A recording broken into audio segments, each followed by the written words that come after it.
Hello बच्चों, कैसे हैं आप लोग। आज आ चुके हैं अपने क्वाड्रेटिक इक्वेशंस को लेके। क्वाड्रेटिक इक्वेशन के नाम से बहुत से बच्चों को बहुत डर लगता है, पता नहीं क्यों डर लगता है। अब ये तो यार मुझे नहीं मालूम, जबकि बहुत इजी चैप्टर है यार, बहुत आसान है। पता नहीं बच्चे क्यों इसको जो है इतना भूकाल बनाए रहते हैं। देखो, इस चैप्टर में सिर्फ तीन चीजें बच्चों आप लोगों को पढ़नी है। एक तो एक क्वाड्रेटिक इक्वेशन जो है उसको सॉल्व कैसे करते हैं, दो तरीके रहते हैं, वो दोनों अपन लोग पढ़ेंगे, ठीक है। उसके अलावा जो क्वाड्रेटिक इक्वेशन को अपन सॉल्व करते हैं उसके कुछ रूट्स निकलते हैं। रूट्स क्या होते हैं अगर नहीं पता टेंशन ना लो, अभी इस वीडियो में सब समझेंगे। तो क्वाड्रेटिक इक्वेशन के रूट्स जो होते हैं उनका नेचर क्या रहता है, इस पे क्वेश्चन आते हैं। और तीसरा वर्ड प्रॉब्लम्स होती है। वर्ड प्रॉब्लम्स क्या होती है कि कुछ स्टेटमेंट आपको जो है लिखा हुआ होगा, उसको आपको जो है क्वाड्रेटिक इक्वेशन में कन्वर्ट करना होगा। अब आपने कन्वर्ट कर लोगे आप, तो सॉल्व करना तो अपन लोगों को आता ही है, तो अपन लोग सॉल्व भी कर लेंगे, ठीक है। तो सबसे पहले बच्चों जो है समझते हैं कि क्वाड्रेटिक इक्वेशन क्या होती है। देखो, हम लोगों ने अभी रिसेंटली हम लोगों ने क्या पढ़ा था, हम लोगों ने पढ़ा था क्वाड्रेटिक पॉलिनोमियल, पॉलिनोमियल चैप्टर में। तो वो क्या था, वो हम लोगों का कुछ इस टाइप से होता था, जैसे कि एक्स स्क्वायर और मान लो माइनस का 5x और जो है आपका प्लस का 6, ठीक है। तो ये चीज जो थी ये हम लोगों की थी एक क्वाड्रेटिक पॉलिनोमियल। इसे पॉलिनोमियल क्यों कहते थे, क्योंकि यहाँ पे जो वेरिएबल होता है, जो वेरिएबल है एक्स, उस वेरिएबल की जो हाईएस्ट पावर है, जो हाईएस्ट पावर है, यहाँ पे देखो 1 है बच्चों, यहाँ पे 2 है। तो जो हाईएस्ट पावर होती है बच्चों उसी को अपन लोग डिग्री कहते थे। और डिग्री जिस पॉलिनोमियल की 2 होती थी वो हम लोगों का एक क्वाड्रेटिक पॉलिनोमियल होता था। तो दैट मीन्स कि इतनी चीज जो यहाँ पे लिखी हुई है ना, ये हम लोगों की एक क्वाड्रेटिक पॉलिनोमियल है। और अपन लोग इस चैप्टर में पढ़ने वाले हैं क्वाड्रेटिक इक्वेशन के बारे में। तो इक्वेशन क्या होती है बच्चों, अगर इसी चीज को मैं इक्वल टू लगा के जीरो कर दूं या कुछ और मैं यहाँ पे इक्वल टू के बाद लिख दूं, तो ये चीज जो है एक इक्वेशन में कन्वर्ट हो जाएगी। बस इतना सा फर्क होता है एक पॉलिनोमियल में और एक इक्वेशन में, ठीक है। एक पॉलिनोमियल और एक इक्वेशन में सिर्फ इतना सा फर्क होता है, ठीक है।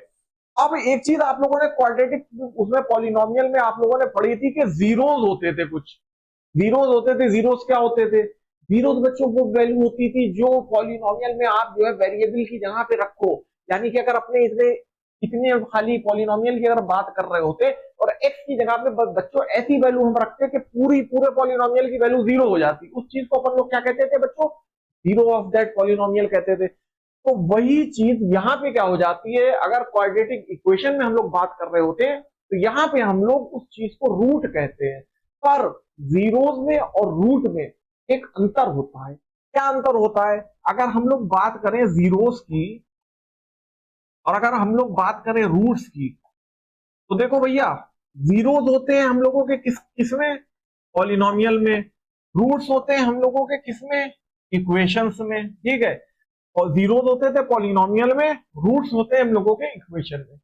पॉलिनोमियल के जो जीरोस होते हैं ये हम लोगों ने पढ़ा था क्वाड्रेटिक पॉलिनोमियल, जब हम लोगों ने पढ़ा था पॉलिनोमियल चैप्टर में, तो हम लोगों ने ये पढ़ा था कि जीरोस जो होते हैं क्वाड्रेटिक पॉलिनोमियल के वो मैक्सिमम 2 होते हैं।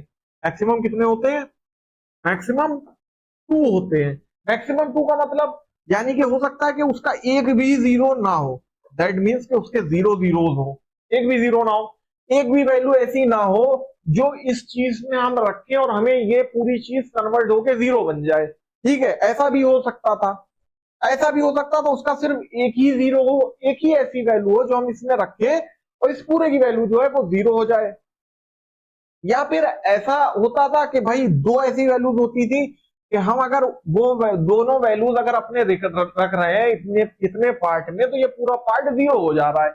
पर इक्वेशन के केस में क्या होता है, इक्वेशन के केस में जो है जो रूट्स होते हैं, जो रूट्स होते हैं वो एग्जैक्टली दो ही होते हैं, एग्जैक्टली दो ही होते हैं। इसका मतलब दो ऐसी वैल्यूज होंगी ही होंगी जो अगर आप इसमें रख रहे हो तो ये इक्वेशन जो है सेटिस्फाई हो जाएगी, जीरो नहीं हुई, सेटिस्फाई हो जाएगी। सेटिस्फाई होने का मतलब क्या, एलएचएस आरएचएस के बराबर हो जाएगा। अगर एलएचएस आरएचएस के बराबर हो जाता है बच्चों, तो उस चीज को हम लोग कहते हैं कि इक्वेशन अपनी सेटिस्फाई हो गई। तो सेटिस्फाई कराने के लिए क्या करना होता है कि हम लोगों को एक्स की कुछ वैल्यूज निकालनी है जिसको हम लोग रूट्स कहते हैं। वो रूट्स अपने जो है इसमें अगर एक्स की जगह पे रखेंगे तो इक्वेशन हम लोगों की सेटिस्फाई हो जाएगी, ठीक है बच्चों, इक्वेशन हम लोगों की सेटिस्फाई हो जाएगी। अब वो रूट्स हम लोग निकालते कैसे हैं, अब ये देखते हैं बच्चों। तो बहुत आसान तरीका है, बहुत मजेदार तरीका है रूट्स निकालने का। तो तरीका क्या है बच्चों, देखिए एक तो तरीका आप लोगों ने पहले भी पढ़ा होगा, उसे कहते हैं फैक्टराइजेशन या मिडिल टर्म स्प्लिट मेथड। अब ये फैक्टराइजेशन या मिडिल टर्म स्प्लिट मेथड जो होता है, ये क्या कहता है, जैसे कि एक क्वाड्रेटिक इक्वेशन हम लोगों के पास में हो, एक्स स्क्वायर माइनस 5x और प्लस का 6 इक्वल टू 0। ठीक है बच्चों, अब ये क्वाड्रेटिक इक्वेशन है भाई, इसमें इक्वल टू भी लगा है, 0 भी लगा है, और इधर जो है एक अपने क्वाड्रेटिक पॉलिनोमियल जैसा भी है कुछ दिखने में। ठीक है, अब इसको हम लोगों को क्या करना है, फैक्टराइजेशन मेथड से सॉल्व करना है। तो फैक्टराइजेशन मेथड में क्या होता है, फैक्टराइजेशन मेथड में हम लोग क्या करते हैं बच्चों, देखो एक अगर अपने जनरल फॉर्म की बात करें, जैसे एक जनरल फॉर्म होती थी क्वाड्रेटिक पॉलिनोमियल की, क्या होती थी बच्चों, ax स्क्वायर प्लस का bx प्लस का c इक्वल टू 0, वो सॉरी इक्वल टू 0 नहीं, इतना देखो बच्चों, इक्वल टू से पहले पहले तो ये इतना होता था क्वाड्रेटिक पॉलिनोमियल। अब यहाँ पे इक्वल टू लगा दिया, 0 लगा दिया, तो ये क्या हो गया बच्चों, ये हो गया क्वाड्रेटिक इक्वेशन की एक जनरल फॉर्म। मतलब एक जनरल क्वाड्रेटिक इक्वेशन जो है वो इसी टाइप की ही दिखने में होएगी। अब ए बी सी की यहाँ कुछ भी वैल्यूज हो सकती है, उससे मतलब नहीं है, पर यहाँ पे एक्स स्क्वायर का टर्म होना जो है वो जरूरी है। ठीक है, मतलब ए बी सी जो है, ए बी सी की जो वैल्यूज होंगी वो कोई भी रियल नंबर हो सकती है, कोई भी रियल नंबर को ये बिलोंग कर सकती है। ठीक है, पर ये जो है अपना 0 ना हो बस भाई, अगर 0 हो गया तो फिर तो यार एक्स स्क्वायर का टर्म ही गायब हो जाएगा, फिर तो क्वाड्रेटिक बचेगी ही नहीं। तो इसलिए इसको ए को 0 नहीं होना है, बाकी एबीसी की कुछ भी वैल्यू हो उससे कोई मतलब नहीं भाई, रेशनल भी हो सकती है, इरेशनल भी हो सकती है, रूट वाली भी वैल्यू हो सकती है, कोई दिक्कत नहीं है, एक्स स्क्वायर वाला टर्म होना जरूरी है। अगर कोई बच्चा कहता है कि भाई ये वाला टर्म अगर 0 हो जाए तो रहेगी क्या, बिल्कुल रहेगी, ये वाला टर्म 0 हो जाए रहेगी क्या, बिल्कुल रहेगी। ठीक है बच्चों, तो ये चीज ध्यान रखिएगा। अब फैक्टराइजेशन में क्या होता है, देखो बच्चों फैक्टराइजेशन में क्या करना होता है, हम लोगों को इसका जो c है और ये a है, इन दोनों को आपस में मल्टीप्लाई कराना होता है। ठीक है, इन दोनों को आपस में मल्टीप्लाई कराना होता है। अब यहाँ पे जरा बच्चों आप लोग मुझको देख के बताओ कि c क्या है और a क्या है, c क्या है और a क्या है। देखो बच्चों अगर c की बात करूं, आप देखोगे तो c हम लोगों का जो है यहाँ पे क्या है, 6। कौन सा 6, प्लस का 6 माइनस का, प्लस का 6। ठीक है, यहाँ पे अगर माइनस होता तो अपन लोग वहां पे कंपेयर कराते, वहां तो हमेशा प्लस रहना है, तो फिर सी हम लोगों का -6 हो जाता। बट यहाँ पे प्लस दे रखा है, इसका मतलब सी हम लोगों का क्या है, सी हम लोगों का है 6।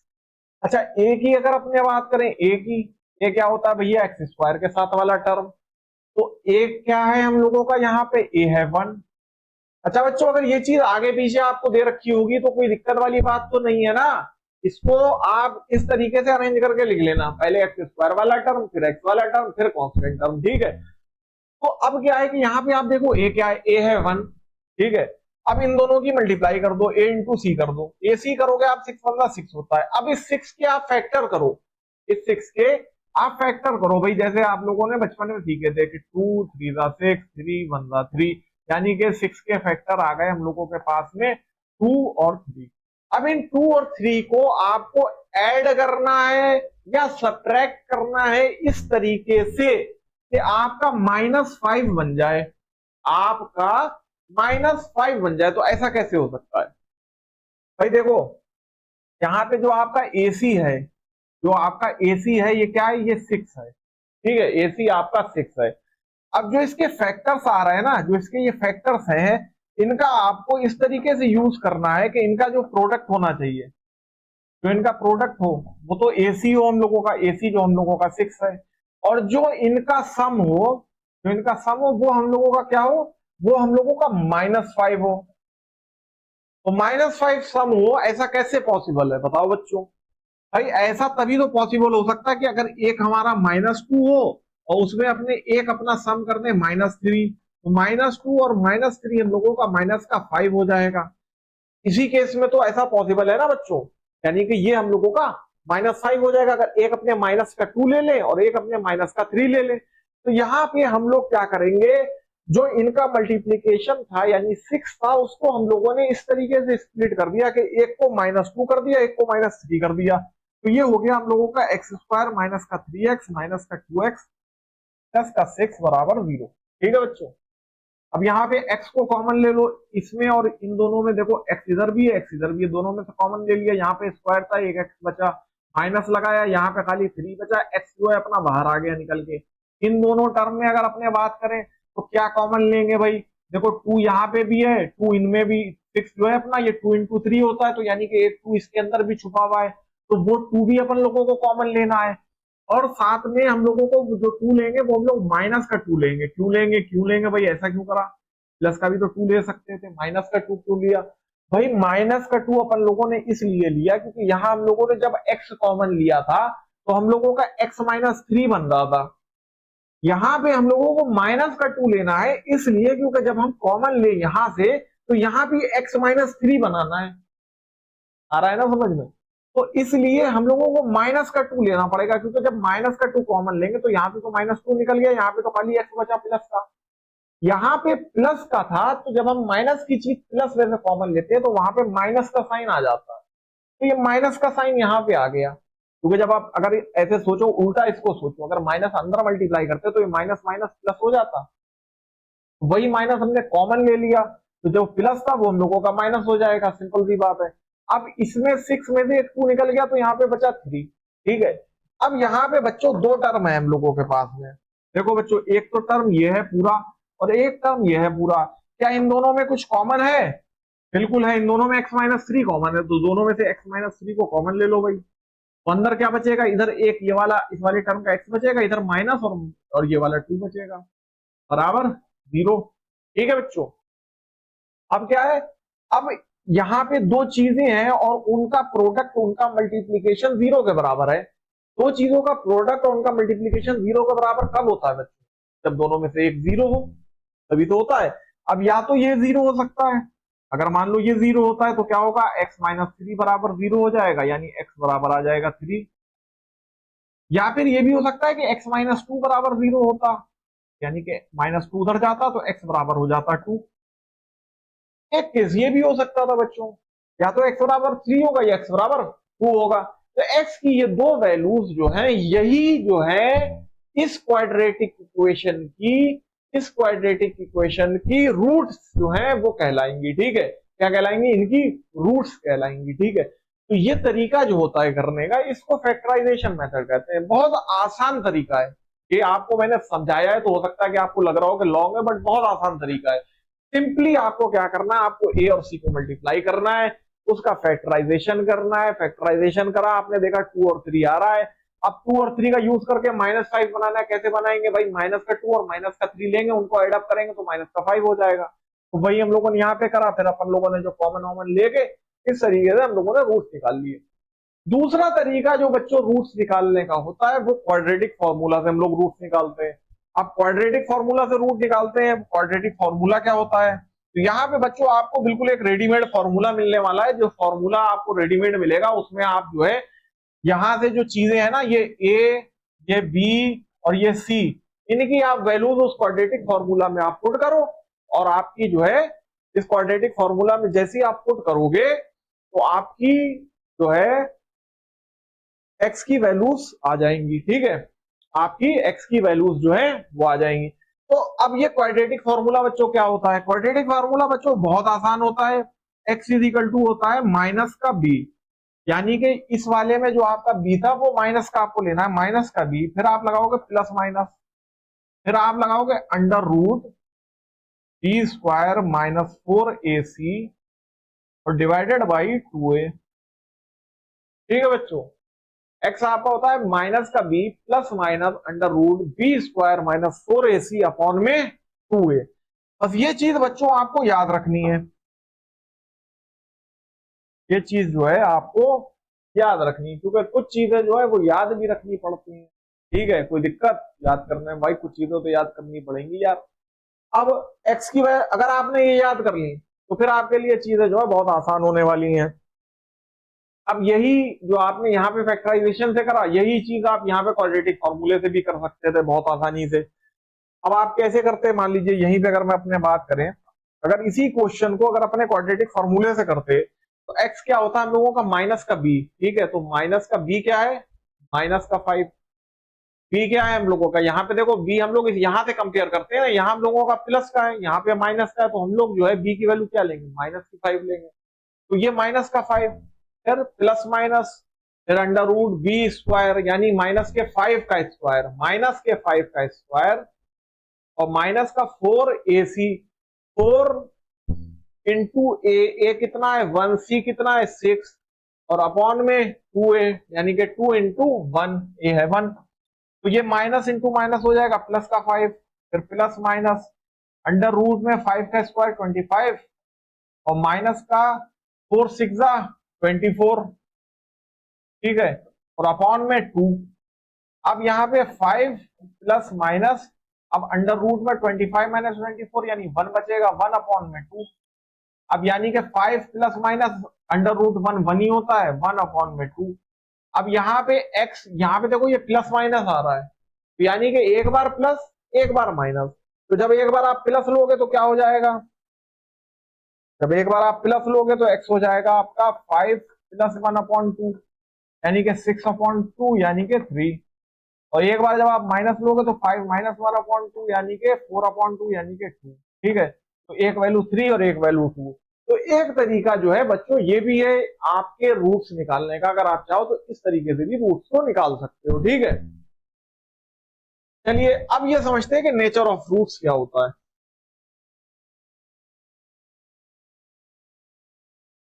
तो बच्चों नेचर ऑफ रूट्स जो है ये भी आपका बड़ा अच्छा और इंटरेस्टिंग टॉपिक है, नेचर ऑफ रूट्स।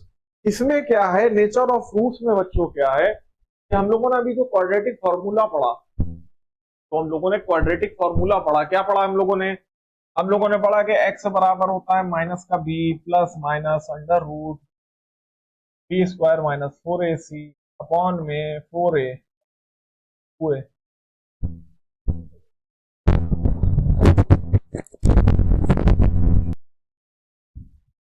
हाँ तो बच्चों नेचर ऑफ रूट्स जो है आप समझते हैं कि वो क्या होता है। देखो हम लोगों के पास यार एक क्वाड्रेटिक इक्वेशन है ax square plus bx plus c equal to 0।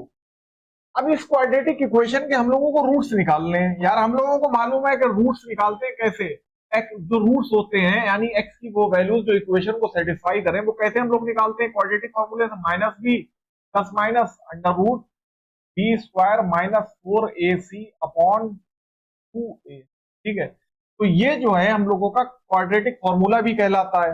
अच्छा इस फॉर्मूले में एक चीज हम लोगों के बहुत काम की है जो हम लोगों को नेचर ऑफ रूट्स के बारे में बताने वाली है। वो चीज क्या है, वो चीज है भैया ये रूट के अंदर जो चीज लिखी हुई है, ये जो रूट के अंदर जो चीज लिखी है यही चीज डिटरमाइन करती है कि नेचर ऑफ रूट्स क्या होंगे। इसीलिए इस चीज को डिटर्मिनेंट भी बोलते हैं। क्या कहते हैं, डिटर्मिनेंट। तो डिटर्मिनेंट क्या होता है, इसको डी भी कभी कभार बोल देते हैं। ये डी होता है हम लोगों का बी स्क्वायर माइनस 4ac। अच्छा ये चीज कैसे डिटरमाइन करती है कि क्वाड्रेटिक इक्वेशन के रूट्स क्या होंगे। बच्चों ये देखो, ये जो वैल्यू होती है बी स्क्वायर माइनस 4ac, ये वैल्यू हम लोगों की ऐसे डिटरमाइन करती है, यानी डी की जो वैल्यू होती है, अगर डी की वैल्यू हम लोगों की ग्रेटर देन इक्वल टू 0 हो, यानी 0 से बड़ी हो या फिर बराबर हो, तो उस केस में जो होता है, उस केस में हम लोगों के बच्चों रियल रूट्स होते हैं, रियल रूट्स होते हैं। ठीक है, रियल रूट्स होते हैं, यानी जो रूट्स होंगे वो रियल नंबर की फॉर्म में होंगे। अब रियल नंबर क्या होते हैं यार, रियल नंबर जो है वो तो हम लोगों के जो है रेशनल भी होते हैं और इरेशनल भी होते हैं। ठीक है, रेशनल भी होते हैं और इरेशनल भी होते हैं। तो यानी कि अगर रेशनल या इरेशनल कोई नंबर है और वो इस क्वाड्रेटिक इक्वेशन का रूट है, तो वो कब होगा ऐसा, जब डी हमारा यानी डिटर्मिनेंट जो होगा वो ग्रेटर देन इक्वल टू 0 हो, यानी उसकी जो वैल्यू हो या तो 0 हो या 0 से बड़ी हो। ठीक है, तो उस केस में हमारा जो है वो रियल रूट्स हम लोगों को देखने को मिलते हैं। अगर डी की वैल्यू हम लोगों की लेस देन 0 हो जाती है तो इसका मतलब हम लोगों के इमेजिनरी रूट्स होते हैं। कौन से रूट्स होते हैं, इमेजिनरी रूट्स होते हैं। फिर वो इमेजिनरी नंबर्स की फॉर्म में होते हैं। इमेजिनरी नंबर बच्चों अपन लोग क्लास 11 में पढ़ लेंगे। ठीक है, तो अभी फिलहाल आप इतना समझो कि हम लोगों का जो काम है वो सिर्फ इतना है। अब यहाँ पे अगर हम लोगों को यार ये पता चल गया कि डी की वैल्यू जो है ग्रेटर देन इक्वल टू 0 है, तो हम लोगों के क्या है, रियल रूट्स है भाई। अगर D greater than equal to zero है तो हम लोगों के रियल रूट्स है। अच्छा, इसके अंदर भी दो इसकी सब कैटेगरी हो जाती है कि डी हम लोगों का भाई इक्वल टू जीरो है या फिर डी हमारा ग्रेटर देन जीरो है।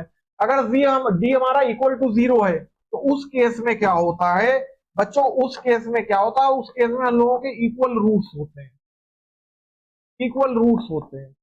उस केस में हम लोगों के इक्वल रूट्स होते हैं। और डी हमारा ग्रेटर देन जीरो होता है तो उस केस में डिस्टिंक्ट यानी के अलग अलग, देखो यहाँ पे हम लोगों के इक्वल है, डिस्टिंक्ट यानी के इस केस में डिस्टिंक्ट यानी के अलग अलग रूट्स होंगे, डिस्टिंक्ट रूट्स होंगे। रियल तो होंगे ही, रियल तो होंगे। डी अगर greater than equal to zero है तो उसका मतलब रियल जो है, रियल तो हम लोगों के होंगे अगर डी हमारा greater than equal to zero है। पर greater than equal to zero में दो केसेस बन रहे हैं ना, अगर बराबर जीरो होता है तो इक्वल रूट्स होंगे, अगर ग्रेटर देन जीरो होता है तो डिस्टिंक्ट रूट्स होंगे। ठीक है बच्चों।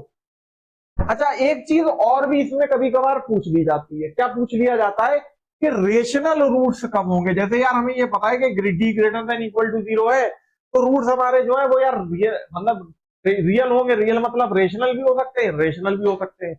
और हम ये चाह रहे हैं कि हमारे रूट्स खाली रेशनल हो, तो ऐसा कैसे हो सकता है, ऐसा कैसे हो सकता है। तो यार इसके लिए अगर आप थोड़ा सा इस चीज को ध्यान से देखो तो यहाँ पे यार आपको देखने को मिलता है एक्स बराबर माइनस की B plus minus under root B square minus four A C upon में टू है। ठीक है, अब यार ये बताओ कि अगर रूट वाली चीज कोई हमारी आ रही है आंसर में, इसका मतलब हमारा आंसर इरेशनल है। इरेशनल है क्योंकि रूट वाले नंबर सारे इरेशनल होते हैं। पर हम लोगों से अगर बात करी जाए रेशनल चीज की तो इसका मतलब ये है कि रूट वाला टर्म हम लोगों के पास नहीं होना चाहिए। रूट वाला टर्म हम लोगों के पास कब नहीं होगा, कब नहीं होगा भाई, जब ये चीज हमारी या तो जीरो हो जाए तो ये पूरा टर्म हमारा गायब हो गया, जीरो हो गया, या फिर ये जो रूट के अंदर जो चीज है ये हमारी एक परफेक्ट स्क्वायर हो। क्या हो, हमारा एक परफेक्ट स्क्वायर हो। यानी कि हमसे अगर पूछा जाता है कि जो रूट्स हैं वो रेशनल कब होते हैं, वो हमारे रेशनल कब होते हैं, तो रेशनल हमारे तब होते हैं जब डी हमारा क्या हो, एक परफेक्ट स्क्वायर हो। क्योंकि जब वो परफेक्ट स्क्वायर होएगा बच्चों, जब वो परफेक्ट स्क्वायर होगा तो क्या होगा कि रूट से बाहर आ जाएगी वो चीज। मान लो अगर रूट के अंदर यहाँ पे हम लोगों का 49 हो, 49 का अंडर रूट क्या होता है, 7 होता है, तो 7 जो है 49 का बाहर निकल आएगा। ठीक है, यानी कि यहाँ पे इस पूरे की जगह 7 आ जाएगा। अगर मान लो 25 होगा तो यार 5 आ जाएगा। तो इसका मतलब ये है कि रूट वाली चीज खत्म हो गई, रूट वाली चीज खत्म हो गई, इसका मतलब जो चीज बची हमारे पास में वो क्या है, वो रेशनल है। तो रेशनल रूट्स के लिए क्या कंडीशन होती है बच्चों कि हमारा जो डी है, हमारा जो डी है डिटर्मिनेंट है, जो डिटर्मिनेंट है उस चीज को, उसको हमारा जो है परफेक्ट स्क्वायर होना जरूरी है। ठीक है बच्चों। हाँ तो बच्चों, रिलेशन जो है रूट्स में और जो क्वाड्रेटिक इक्वेशन के कोफिशिएंट होते हैं, जो जैसे कि यहाँ पे ए बी और सी है, इनमें क्या रिलेशन होता है, क्या हम लोगों ने पॉलिनोमियल्स में भी बच्चों पढ़ा था कि जो पॉलिनोमियल में बच्चों जीरोस होते थे, यहाँ पे रूट्स हैं। तो हम लोगों ने यार ये पढ़ा था कि जो सम ऑफ जीरोस होते थे यहाँ पे सम ऑफ रूट्स होंगे। यानी कि अगर एक क्वाड्रेटिक इक्वेशन के दो रूट्स हो, मान लो इसके जो है, ये जो क्वाड्रेटिक इक्वेशन है इसके रूट्स अगर मैं कह दूं आपसे अल्फा और बीटा है, तो इनके जो सम ऑफ रूट्स होंगे यानी अल्फा प्लस बीटा होगा बच्चों, तो ये होता है माइनस का बी अपॉन ए। यानी कि बी यानी कि एक्स का कोफिशिएंट उसका निगेटिव और डिवाइडेड बाई एक्स स्क्वायर का कोफिशिएंट यानी कि ए। ठीक है, उसी तरीके से प्रोडक्ट ऑफ रूट्स जो होता है, जैसे कि वहां पे प्रोडक्ट ऑफ जीरोस होता था, क्या होता था, अल्फा इंटू बीटा। ठीक है, अगर अल्फा बीटा दो रूट्स है तो अल्फा इंटू बीटा ये हो जाता था हम लोगों का सी अपॉन ए।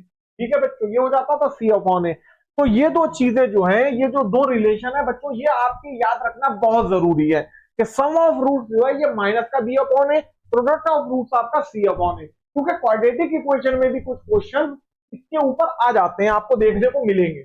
अच्छा, एक चीज आपने उधर पॉलिनोमियल में पढ़ी थी, यहाँ पे भी है, क्या है कि अगर मान लीजिए आपको रूट्स दे रखे हो, ठीक है, आपको रूट्स जैसे कि पॉलिनोमियल में होता था आपको जीरोस दे रखे हैं भाई, एक क्वाड्रेटिक पॉलिनोमियल के जीरोस अल्फा बीटा दे रखे हैं। आपको क्वाड्रेटिक जो है वो पॉलिनोमियल फॉर्म करना होता था, तो आप कैसे करते थे, आप कैसे करते थे, वो क्वाड्रेटिक पॉलिनोमियल आपका पी एक्स हो जाता था। क्या हो जाता था, पहले आप एक कांस्टेंट लगाते थे के, फिर आप अंदर लिखते थे एक्स स्क्वायर, फिर माइनस का माइनस का सम ऑफ जीरोस, क्या होता था, माइनस का सम ऑफ जीरोस, और इंटू एक्स आपका होता था, और प्लस का प्रोडक्ट ऑफ जीरोस होता था। ठीक है, ये आपका होता था क्वाड्रेटिक पॉलिनोमियल जो आप फॉर्म करते थे अगर आपको ये जीरोस दे रखे होते थे, जहां पे आपके सम ऑफ जीरोस आपका जो है वो अल्फा प्लस बीटा हो जाता था, इन दोनों को आप जोड़ देते थे, और ये प्रोडक्ट ऑफ जीरोस जो है वो अल्फा इंटू बीटा हो जाता था। ठीक है बच्चों, बट यहां पे क्या होगा, क्वाड्रेटिक इक्वेशन के केस में क्या होगा, देखो बच्चों, इक्वेशन में अपन लोगों को पता है कि ये चीज इक्वल टू जीरो हो जाती है। जब ये इक्वल टू जीरो हो गई तो ये जो के है ये हम लोगों का जीरो के नीचे चला गया। ठीक है, और ये पी एक्स जैसी कोई चीज हम लोगों को देखने को नहीं मिलती इसमें, तो ये के वाला टर्म हम लोग यहाँ पे हटा देंगे। ठीक है, के वाला टर्म हटा देंगे और यहाँ पे अपने जो है बस इजिकल टू जीरो कर देंगे। तो ये चीज जो है बच्चों, ये हम लोगों की क्वाड्रेटिक इक्वेशन फॉर्म हो गई अगर हम लोगों को रूट्स दे रखे हैं अल्फा बीटा। तो हमने क्या करा, हमने सम ऑफ जीरोस होते थे पॉलिनोमियल में, यहाँ पे होते हैं रूट, यहाँ पे क्या होते हैं बच्चों, यहाँ पे होते हैं रूट, तो यहाँ पे हम लोग जो है क्या निकालेंगे, सम ऑफ रूट्स निकालेंगे। देखो बात तो बच्चों वही है, हम जीरोस कहते हैं या इसको रूट्स कहते हैं। तो ये क्या हो जाएगा बच्चों, सम ऑफ रूट्स इंटू एक्स, और यहाँ पे आपका प्रोडक्ट ऑफ रूट्स, प्लस में ये वाला टर्म माइनस में, तो ये चीज बच्चों आपको याद रखना, ये चीज आप जो है ये ना भूलना। तो ये आपकी जो है क्वाड्रेटिक इक्वेशन फॉर्म होगी, बस आपको ऐसा करना है अगर आपको अल्फा बीटा दे रखा है। ठीक है, चलिए बच्चों, अब जो है आगे क्वेश्चंस देखते हैं हम लोगों के, जो है यहां से क्वेश्चंस शुरू होते हैं। देखिए, ये जो क्वेश्चंस आपको इस वीडियो में मैं करवाने वाला हूं, ये क्वेश्चंस आपके मान के चलो यही क्वेश्चन आपको एग्जाम में देखने को मिलने वाले हैं आपके 2026 में। और यही क्वेश्चन देखिए, ये जो क्वेश्चन है यही पैटर्न, ये सेम पैटर्न पे क्वेश्चन जो है सीबीएसई आपसे पूछता है, इसके अलावा क्वेश्चन आपके नहीं आने वाले हैं। तो बच्चों देखो, सबसे पहला ये क्या है, ये इसमें हमसे क्या कहा जा रहा है कि the quadratic equation whose roots are 7 and 1/7 is, हमें क्वाड्रेटिक इक्वेशन बताइए जिसके रूट 7 हो और 1/7 हो।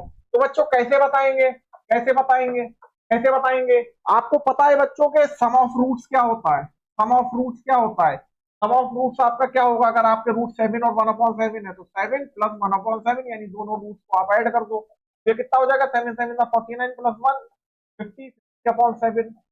और अगर आप प्रोडक्ट ऑफ रूट निकालो, प्रोडक्ट ऑफ रूट आपका कितना हो जाएगा, प्रोडक्ट ऑफ रूट हो जाएगा आपका 7 इंटू 1/7, 7 7 जाएगा कट, यानी कि बचेगा 1। अब आपको पता है कि क्वाड्रेटिक इक्वेशन जो आप फॉर्म करते हो क्या होता है, एक्स स्क्वायर माइनस का करके आप लगाते हो sum of root, sum of root कितना है आपका 50/7, फिर साथ में एक्स आता है, फिर प्लस आता है, फिर प्रोडक्ट ऑफ रूट यानी कि ये 1 आएगा और इक्वल टू 0।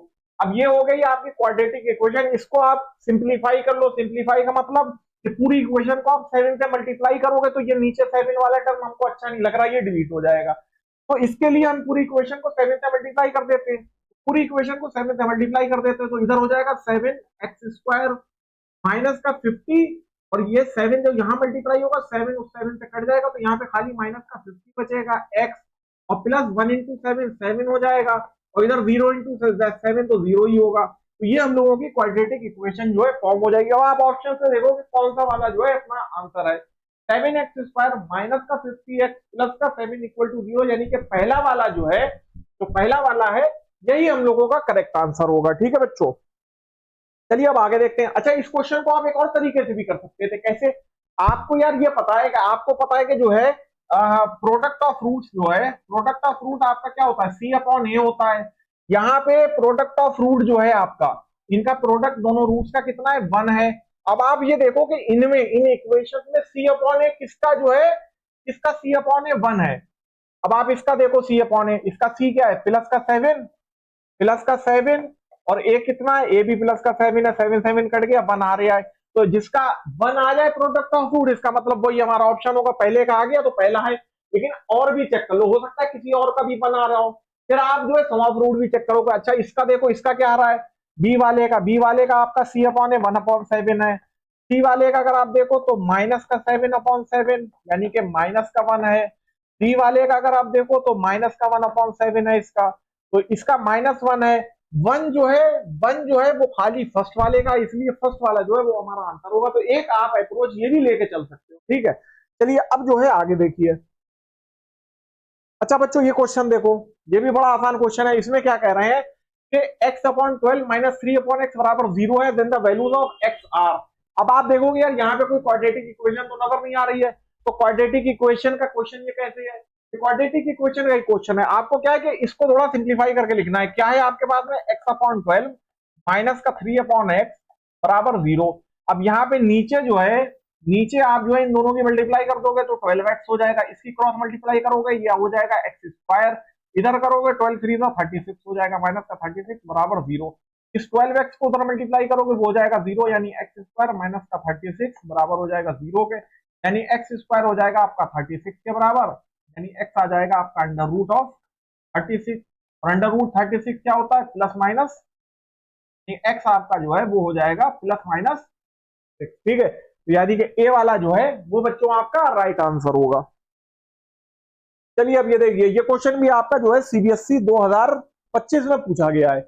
इसमें क्या कहना है कि the value of A for which X square plus X plus A बराबर 0 है इक्वल एंड पॉजिटिव रूट्स। ठीक है, हमें ए की वो वैल्यू बताना है जिसके लिए हमारी जो है ये इक्वेशन जो है इसके जो रूट्स हो वो इक्वल हो और पॉजिटिव हो। ठीक है, जो इक्वल हो और पॉजिटिव हो। तो यार हम लोगों को एक बात तो पता है कि इक्वल रूट्स के लिए क्या होता है कि जो हम लोगों का डिस्क्रिमिनेंट होता है यानी बी स्क्वायर माइनस 4ac वो बराबर 0 होना चाहिए। इक्वल रूट्स के लिए ये कंडीशन तो हम लोगों को मालूम है, तो पहले तो हम लोग इक्वल वाले के लिए वो कंडीशन लगा देते हैं यहाँ पे, यानी कि फॉर इक्वल रूट्स बच्चों लोग क्या होता है हम लोगों का डी जो होता है बराबर होता है 0 के। अच्छा डी बराबर 0, डी क्या होता है? डी होता है लोगों का बी स्क्वायर माइनस का 4ac, ये बराबर है 0 के। ठीक है, अब बी यहाँ पे क्या है बच्चों? बी यहाँ पे क्या है? बी यहाँ पे है हम लोगों का एक्स के साथ वाली चीज जो होती है 1, यहाँ पे है मतलब 1, तो ये हम लोगों को हो जाएगा 1 का स्क्वायर माइनस का 4 इंटू ए क्या है? एक्स स्क्वायर के साथ वाली चीज ए ही है। सी क्या है? सी हम लोगों का यहाँ पे कांस्टेंट टर्म ए ही है, तो इंटू ए बराबर हो जाएगा 0 के, यानी कि 1 स्क्वायर माइनस का 4a स्क्वायर बराबर हो जाएगा 0 के। ये 1 का स्क्वायर तो 1 ही हो जाएगा, और ये 4a स्क्वायर अगर आप उधर ले जाओ तो 1 बराबर 4a स्क्वायर हो गया। इसको इधर कर लो उसको उधर कर लो तो 4a स्क्वायर बराबर 1 हो गया, यानी a स्क्वायर बराबर 1/4, यानी कि इसका मतलब a बराबर हो गया हम लोगों का अंडर रूट 1/4। इसका मतलब ए हो गया हम लोगों का प्लस माइनस 1/2। ठीक है, अंडर रूट 1/4 का मतलब under root 1 upon under root 4, under root 1 तो 1 ही हो जाएगा, अंडर रूट 4 आप लोगों का प्लस माइनस 2। आपको पता है कि 4 का जो अंडर रूट होता है वो प्लस और -2 प्लस माइनस लिखना जरूरी होता है, क्योंकि 4 जो है वो -2 का भी स्क्वायर होता है प्लस 2 का भी स्क्वायर होता है, तो इसलिए ए हम लोगों का हो गया प्लस माइनस का 1/2। बट यहाँ पे ऑप्शन जो है हम लोगों के उसमें यार -1/2 भी है प्लस 1/2 भी है। अब क्या करें? अब क्या करें? अब यहाँ पे अब यहाँ पे जो है वो आपका असली काम शुरू होता है। असली काम क्या? अब यहाँ पे यार ये चीज आपने देख ली कि डी बराबर 0 है, इक्वल रूट्स होंगे तो एक की क्या वैल्यू होगी? एक ही तो हमने देखा 2 वैल्यूज निकल के आ रही हैं। अब दूसरी चीज देखो कि पॉजिटिव रूट भी होना चाहिए। दूसरी चीज है कि पॉजिटिव रूट भी होना चाहिए। अच्छा यहाँ पे अगर हम लोग जो है सम ऑफ रूट्स निकालें, अब देखो यहाँ पे हमें ये तो पता चल गया कि हमारे इक्वल रूट्स हैं। इक्वल रूट्स का मतलब यार जैसे 2 रूट्स होते थे अल्फा बीटा, तो यहाँ पे दोनों इक्वल है यानी कि अल्फा अल्फा है। ठीक है, अब अगर हम सम ऑफ रूट्स निकालेंगे, सम ऑफ रूट्स हो जाएंगे हमारे अल्फा प्लस अल्फा यानी कि 2 अल्फा हो जाएंगे, और यही 2 अल्फा हम लोगों का बराबर होगा बच्चों किसके? माइनस का B upon a. Sum of roots हम लोगों का माइनस का बी अपॉन ए के बराबर होता है, यानी कि माइनस का बी। बी कितना है अपना? बी कितना है? बी है 1 और अपॉन में ए। ठीक है, ए ही है यहाँ पे। ठीक है, तो इससे हमें पता चला कि अल्फा हम लोगों का हो जाएगा माइनस का 1/2a। ठीक है, अल्फा हो जाएगा माइनस का 1/2a, पर हमसे कहा जा रहा है कि अल्फा यानी जो रूट है वो पॉजिटिव होना जरूरी है। तो पॉजिटिव आपका ये जो अल्फा की वैल्यू है ये पॉजिटिव होना जरूरी है, पर इसमें तो एक माइनस आ रहा है। अब हमारे पास ए की 2 वैल्यूज हैं, अब आप ये बताओ कि ए की कौन सी वैल्यू के लिए जो है अल्फा पॉजिटिव होगा? बताइए। देखो अगर ए की वैल्यू आप +1/2 यहाँ पे रख दो, प्लस रख दो, तो अगर आप प्लस यहाँ पे रखोगे तो माइनस इंटू प्लस तो आपका माइनस ही रहने वाला है, यानी कि अल्फा हो गया निगेटिव, रूट निगेटिव हो नहीं सकता क्योंकि हमसे कह रहा कि हमें तो पॉजिटिव रूट वाली वो बताओ। तो इसलिए हम ए की वैल्यू निगेटिव वाली लेंगे, तो ए की वैल्यू जब हम निगेटिव यहाँ पे लेंगे तो यहाँ पे क्या होगा, ए की वैल्यू जब हम निगेटिव लेंगे तो वो माइनस इस माइनस के साथ में कैंसिल आउट होकर वैल्यू हमें प्लस की मिलेगी और हमें पॉजिटिव रूट अपना अल्फा पॉजिटिव मिलेगा। ठीक है बच्चों, इसलिए हमें ए की कौन सी वैल्यू लेनी है, -1/2 वाली वैल्यू लेनी है। ठीक है, मीन्स और A is equal to -1/2 alpha will be positive, that implies A is equal to -1, मतलब ए की कौन सी वैल्यू हम लोगों को लेनी है, -1/2 वाली, यानी डी जो है हम लोगों का, डी जो है ये हम लोगों का करेक्ट आंसर होगा। ठीक है बच्चों, चलिए अब आगे देखते हैं, फटाफट आगे देखते हैं। अब बच्चों ये देखो, ये तो बहुत आसान क्वेश्चन है। इसमें क्या है, इसमें हमसे कह रहे हैं विच of the following equation is a quadratic equation, इनमें से कौन सी जो है वो क्वाड्रेटिक इक्वेशन है, ये हम लोगों को बताना है। तो यहाँ पे क्या है, क्वाड्रेटिक इक्वेशन हम लोगों की जनरल फॉर्म जो होती है x square plus B x plus C, उस फॉर्म में आप इसको सिंप्लीफाई करके लिख लो, आपको पता चल जाएगा कि कौन सी क्वाड्रेटिक है नहीं है। जैसे मैं इसकी पहले वाले की बात करूं तो पहला वाला है एक्स स्क्वायर प्लस 1, इधर की साइड में स्क्वायर खोलूं तो ए स्क्वायर माइनस बी स्क्वायर का फॉर्मूला ए स्क्वायर प्लस का बी स्क्वायर माइनस का 2ab, ए यानी एक्स इंटू 1 आपका एक्स ही हो जाएगा। अब यहाँ से एक्स स्क्वायर वाला टर्म घट गया, जब एक्स स्क्वायर का बच्चों टर्म ही नहीं बचा तो इसका मतलब इसका तो क्वाड्रेटिक होने का सवाल हो गया खत्म। ठीक है, फिर आओ अपने बी पे, अब आ जाओ अपने बी पे, बी पे क्या कह रहे हैं, अब इसका स्क्वायर जो है वो खोलो, स्क्वायर ए प्लस बी का होल स्क्वायर लगाओगे आप क्या हो जाएगा, ए स्क्वायर प्लस का बी स्क्वायर, बी यानी रूट एक्स का स्क्वायर कितना हो जाएगा एक्स, रूट की चीज का स्क्वायर जो है वही चीज हो जाती है जो रूट के अंदर होती है, तो एक्स हो जाएगा, प्लस का 2ab यानी कि 2 into x into root x हो जाएगा, और बराबर इधर क्या है 2 into x into root x है। अब 2x रूट एक्स कट गया, यानी कि एक्स स्क्वायर प्लस का एक्स बराबर 0 आपके पास आ गया। क्या ये आपका जो है क्वाड्रेटिक इक्वेशन है, बिल्कुल है, क्योंकि इसमें जो है आपके एक्स स्क्वायर का टर्म है और एक्स का भी टर्म है। अच्छा बच्चों ये बताओ, अगर रूट वाला टर्म इसके अंदर रहता, मतलब यहाँ पे अगर एक टर्म मान लो मैं कहूं आपसे, यहाँ पे एक्स के बाद में एक टर्म रूट का कोई आ रहा होता, या मान लो एक्स की पावर 3/2 कुछ आ रही होती, या मान लो एक्स की पावर -1 होती, या 1/x जैसा कुछ आपको देखने को मिलता है इसमें, तो क्या ये क्वाड्रेटिक इक्वेशन होती, अगर इसमें एक्स स्क्वायर का टर्म होता तब भी क्या ये होती, नहीं होती, क्योंकि x की पावर को होल नंबर होना जरूरी है प्लस मैक्सिमम पावर 2 होना जरूरी है। होल नंबर मतलब 0 1 2 3, 3 तो पावर हो ही नहीं सकती, नहीं तो इक्वेशन हम लोगों की हो जाएगी, अपने लोगों को तो क्वाड्रेटिक इक्वेशन की बात कर रहे थे। ठीक है, तो मैक्सिमम पावर 2 होनी चाहिए, x की पावर 0 भी हो सकती है, 0 का मतलब यानी कि यहाँ पे जैसे 1 है, ये वाला टर्म 0 मतलब यहाँ पे x की पावर अगर 0 होगी 1 होगा तो भी हम लोगों की क्वाड्रेटिक इक्वेशन कहलाएगी। ठीक है बच्चों, कहने का मतलब यह है कि x की पावर जो है वो फ्रैक्शन में या इंटीजर नहीं हो सकती, पावर जो है होल नंबर ही रहनी है और मैक्सिमम पावर 2 ही रहनी है, तभी क्वाड्रेटिक इक्वेशन होगी। ठीक है बच्चों, तो इसका मतलब बी हम लोगों का राइट आंसर होगा। ये वाले जो हैं आप इनको करने की जरूरत नहीं, देखो हम लोगों के यहाँ पे ऑप्शन जो है वो मल्टीपल आंसर वाले तो होते नहीं है। ठीक है, हम लोगों ने देखा कि हम लोगों का बी पे हम लोगों की क्वाड्रेटिक इक्वेशन आ रही है, तो फिर यही हमारा जो है वो करेक्ट आंसर होगा। ठीक है बच्चों, चलिए अब आगे देखते हैं। चलिए अब ये देखिए, अब इसमें क्या कह रहे हैं कि if x square plus B x plus b बराबर 0 has two real and distinct root then the value of b can be, यानी कि अगर इसमें जो है इस इक्वेशन के दो रियल और डिस्टिंक्ट रूट्स हो।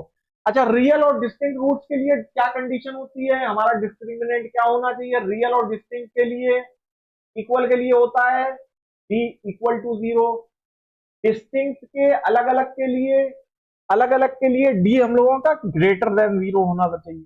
ठीक है, डी हम लोगों का ग्रेटर देन 0 होना चाहिए। ठीक है, तो इसका मतलब यह है कि यहाँ पे अगर हम लोग डी निकालेंगे वो हम लोगों का ग्रेटर देन 0 होगा, ग्रेटर देन 0 का मतलब डी होगा कितना, बी स्क्वायर।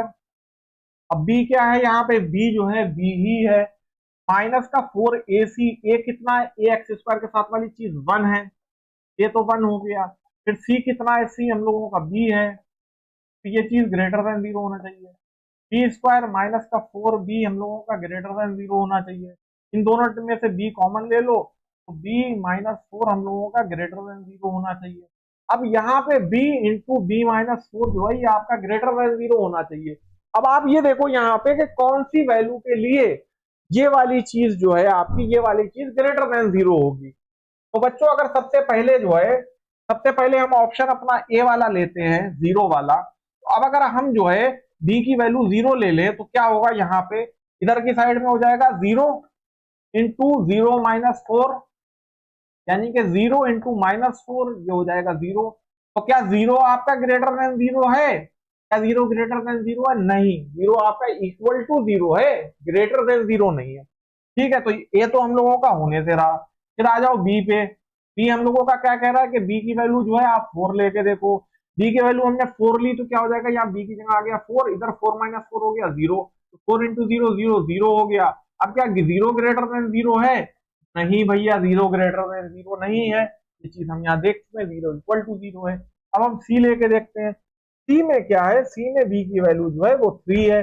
अगर बी की वैल्यू थ्री हो तो क्या होगा, अब यहाँ पे वैल्यू बी की जगह आ जाएगा थ्री और इधर हो जाएगा थ्री माइनस फोर। ठीक है, तो यानी कि three into three minus four यानी माइनस वन। ठीक है, ये हो जाएगा थ्री इंटू यानी माइनस थ्री। क्या minus three greater than zero है? नहीं भैया, माइनस थ्री तो जो है वो निगेटिव है। जीरो ग्रेटर देन जीरो का मतलब पॉजिटिव होना चाहिए, तो ये भी नहीं होगा, ये भी नहीं होगा। बी जो है अपना कौन सी वैल्यू है, बी की वैल्यू जो है माइनस थ्री देखते हैं। माइनस थ्री देखेंगे तो इधर माइनस थ्री, इधर आपका क्या हो जाएगा, इधर आपका हो जाएगा माइनस थ्री माइनस फोर, यानी कि माइनस थ्री और इधर जाएगा माइनस थ्री माइनस फोर हो जाएगा माइनस का सेवन। माइनस इंटू माइनस हो गया प्लस, प्लस का 21। क्या 21 प्लस का ग्रेटर देन जीरो है? हाँ बच्चों है, प्लस का 21 आपका ग्रेटर देन जीरो है। इसका मतलब जो बी की वैल्यू माइनस थ्री है ये हमारी करेक्ट वैल्यू होगी, और डी जो है हम लोगों का, डी जो है ये हम लोगों का आंसर होगा। ठीक है बच्चों, चलिए अब आगे देखिए। अच्छा बच्चों ये क्वेश्चन देखिए, ये भी बड़ा प्यारा क्वेश्चन है। इसमें क्या कह रहा है कि which of the following quadratic equation has real and equal root, यानी कि इनमें से कौन सी क्वाड्रेटिक इक्वेशन के रियल और इक्वल रूट्स होंगे। ठीक है, रियल और इक्वल रूट्स होंगे। अच्छा, रियल और इक्वल रूट्स होने के लिए क्या चीज, इक्वल के लिए क्या चीज होती है, डी हमारा इक्वल टू जीरो होना चाहिए। डी हमारा क्या होना चाहिए, डी हमारा इक्वल टू जीरो होना चाहिए। ठीक है, तो सबसे पहले तो जो है, पहले तो इक्वेशन जैसे कि पहला वाला जो है हम लोगों का, इसको हम लोग देखें तो क्या ये हम लोगों का प्रॉपर क्वाड्रेटिक इक्वेशन में लिखा हुआ है? नहीं लिखा हुआ है। इसको हमें पहले एक प्रॉपर क्वाड्रेटिक इक्वेशन में लिखना पड़ेगा। यानी कि हम लोगों के पास है x प्लस वन का square equal to two x plus one. ठीक है, अब इसको सिंप्लीफाई करके हमें एक प्रॉपर क्वाड्रेटिक इक्वेशन जो होती है x square plus B x plus का सी इक्वल टू जीरो, इस फॉर्म में लिखना जरूरी है। जब इस फॉर्म में आप लिख लो, जब इस फॉर्म में आप लिख लो तब आप डी निकालो। अगर इससे पहले आप डी निकाल रहे हो तो आप गलत कर रहे हो। ठीक है, तो पहले तो हम इसको सिंप्लीफाई करके इस फॉर्म में लिखने की कोशिश करेंगे। तो इसको खोलो भैया स्क्वायर को, तो क्या हो जाएगा, एक्स स्क्वायर प्लस का वन प्लस का टू ए बी, यानी कि टू एक्स बराबर का टू एक्स प्लस वन। ठीक है, टू एक्स कैंसिल, वन और वन कैंसिल, यानी एक्स स्क्वायर बराबर हो गया जीरो के। अब एक्स स्क्वायर बराबर जीरो है, अब यहाँ पे आप जो है वो डी निकालो। डी क्या होगा, डी हम लोगों का B square minus four A सी होता है। अब बी क्या, B square minus four A सी होता है। अब ये बताओ, बी तो होता है यार हम लोगों के एक्स के साथ वाला टर्म। अब यहाँ पे कोई एक्स वाला टर्म ही नहीं है, तो इसका मतलब बी हम लोगों का जीरो है ना, ये तो हो गया जीरो। फिर माइनस का फोर, ए क्या होता है, ए होता है हम लोगों का एक्स स्क्वायर के साथ वाला टर्म। एक्स स्क्वायर के साथ वाला टर्म वन है, तो ए तो हो गया हम लोगों का वन। सी होता है हम लोगों का कांस्टेंट टर्म, सी होता है हम लोगों का यहाँ पे कांस्टेंट टर्म। सी वाला टर्म यहाँ पे कोई है नहीं, तो वो तो हो जाएगा हम लोगों का जीरो। तो इसका मतलब ये टर्म हो गया जीरो, माइनस का ये वाला टर्म भी पूरा हो गया जीरो, जीरो माइनस जीरो। तो डी की वैल्यू क्या आ गई हम लोगों की, जीरो। तो किसके लिए जो है रियल और इक्वल रूट्स होंगे, जिसके लिए डी की वैल्यू जीरो होगी। और क्या पहले ही वाले के लिए डी की वैल्यू जीरो नहीं होगी? इसका मतलब पहला वाला जो है ए जो है वही आपका करेक्ट आंसर होगा बच्चों। ठीक है, चलिए अब आगे देखिए, फटाफट आगे देखिए। देखिए इस क्वेश्चन में क्या कह रहे हैं, इस क्वेश्चन में क्या कह रहे हैं, इस क्वेश्चन में कह रहे हैं, ये असर्शन रीजन का क्वेश्चन है। इसमें आपसे कहा जा रहा है कि five plus root seven is एक root of, five plus root seven is the root of a quadratic equation with rational coefficient, then the other root is five minus root seven. ठीक है, यानी कि if five plus root seven जो है ये quadratic equation का root हो, तो इसका दूसरा रूट जो है वो फाइव माइनस रूट सेवन होगा। तो बच्चों देखिए यहाँ पे एक चीज आप हमेशा ध्यान रखना। देखो आप लोगों ने क्वाड्रेटिक फॉर्मूला पढ़ा था, क्या पढ़ा था कि x बराबर होता है माइनस का b plus minus under root, यहाँ पे डी होता है अपॉन में टू है। ठीक है, ये डी आपका वही होता है डिस्क्रिमिनेंट। अच्छा, अब यहाँ पे क्या है यार, यहाँ पे क्या है कि अगर इस 2a को मैं स्प्लिट करके लिखना चाहूं तो ये कुछ ऐसा हो जाएगा, माइनस का b upon 2a plus minus root का d अपॉन 2a। ठीक है, इसका मतलब x जो है, यानी कि जो रूट है एक हमारी क्वाड्रेटिक इक्वेशन एक प्लस बी एक्स प्लस सी के, वो क्या है, एक है माइनस का b अपॉन 2a और प्लस का रूट d अपॉन 2a, और एक जो है यही चीज माइनस है, मतलब यही यहाँ पे प्लस है और यही यहाँ पे माइनस है। इसका मतलब अगर एक क्वाड्रेटिक इक्वेशन का एक रूट थर्ड की फॉर्म में हो, थर्ड क्या होता है, एक रेशनल प्लस एक इरेशनल नंबर, यानी a प्लस रूट बी या a माइनस रूट बी, ये थर्ड्स कहलाते हैं। तो ये कहने का मतलब ये है कि अगर एक हमारा रूट थर्ड की फॉर्म में हो a प्लस रूट बी, तो दूसरा जो है वो a माइनस रूट बी हो जाएगा बच्चे, दूसरा जो है वो हमारा a माइनस रूट बी हो जाएगा। बस इतना सा ये चीज आपको याद रखनी है, इसमें कोई रॉकेट साइंस नहीं है, ये बिल्कुल सिंपल सी बात यही वाली है कि अगर यहाँ पे क्या होता है, एक हमारा रूट प्लस का होता है एक माइनस का होता है, अगर हमारे रूट में कोई चीज है, ठीक है, एग्जिस्ट कर रही है, तो बस ये चीज ध्यान रखना। तो क्या ये बात सही है, क्या ये बात सही है, अगर एक रूट ये दूसरा रूट ये होगा, हाँ बिल्कुल सही है, बिल्कुल सही बात है, ये बात बिल्कुल असर्शन हमारा बिल्कुल ठीक है। अब देखो रीजन की बात, रीजन क्या कह रहे हैं कि third root of a quadratic equation with rational coefficient occur in conjugate pair. अच्छा, ये जो होते हैं ये, जैसे एक है ए प्लस रूट बी, एक है ए माइनस रूट बी, ये दोनों एक दूसरे के कॉन्जुगेट कहलाते हैं। ये चीज आपने क्लास 8 या क्लास 9 में पढ़ी होगी, नहीं पढ़ी हो तो एक बार इस चीज को आप रिकॉल कर लो जो मैं आपको बता रहा हूँ। इस चीज को कॉन्जुगेट कहते हैं, ए प्लस रूट बी ए माइनस रूट बी का कॉन्जुगेट है, ए माइनस रूट बी ए प्लस रूट बी का कॉन्जुगेट है। ये दोनों एक दूसरे के कॉन्जुगेट पेयर्स है। क्या है, कॉन्जुगेट पेयर्स है। तो बच्चों थर्ड रूट्स जो होते हैं क्वाड्रेटिक इक्वेशन के, वो कॉन्जुगेट पेयर्स में ऑकर होते हैं, यानी कि कॉन्जुगेट पेयर्स में होते हैं। तो भाई ये चीज तो हमें पता ही है कि एक यहाँ पे प्लस के साथ में आएगा एक माइनस के साथ में आएगा, तो इसका मतलब कॉन्जुगेट पेयर्स होंगे, तो बिल्कुल मतलब ये बात भी सही है। और ये इसका क्या सही एक्सप्लेनेशन है, हाँ बिल्कुल इसका सही एक्सप्लेनेशन भी है। तो इस केस में अपने ए वाला ऑप्शन लगाएंगे जिसमें असर्शन रीजन दोनों सही होते हैं और रीजन जो है वो सही एक्सप्लेनेशन भी होता है असर्शन का हमारे। ठीक है बच्चों, चलिए अब आगे देखिए, फटाफट आगे देखिए। देखिए इस क्वेश्चन में क्या कह रहे हैं, इसमें कह रहे हैं if x equal to 5 is the solution of a quadratic equation this then the value of k, यानी कि x बराबर 5 जो है वो सॉल्यूशन है हमारी इस क्वाड्रेटिक इक्वेशन का। इसका मतलब क्या है, इसका सॉल्यूशन है।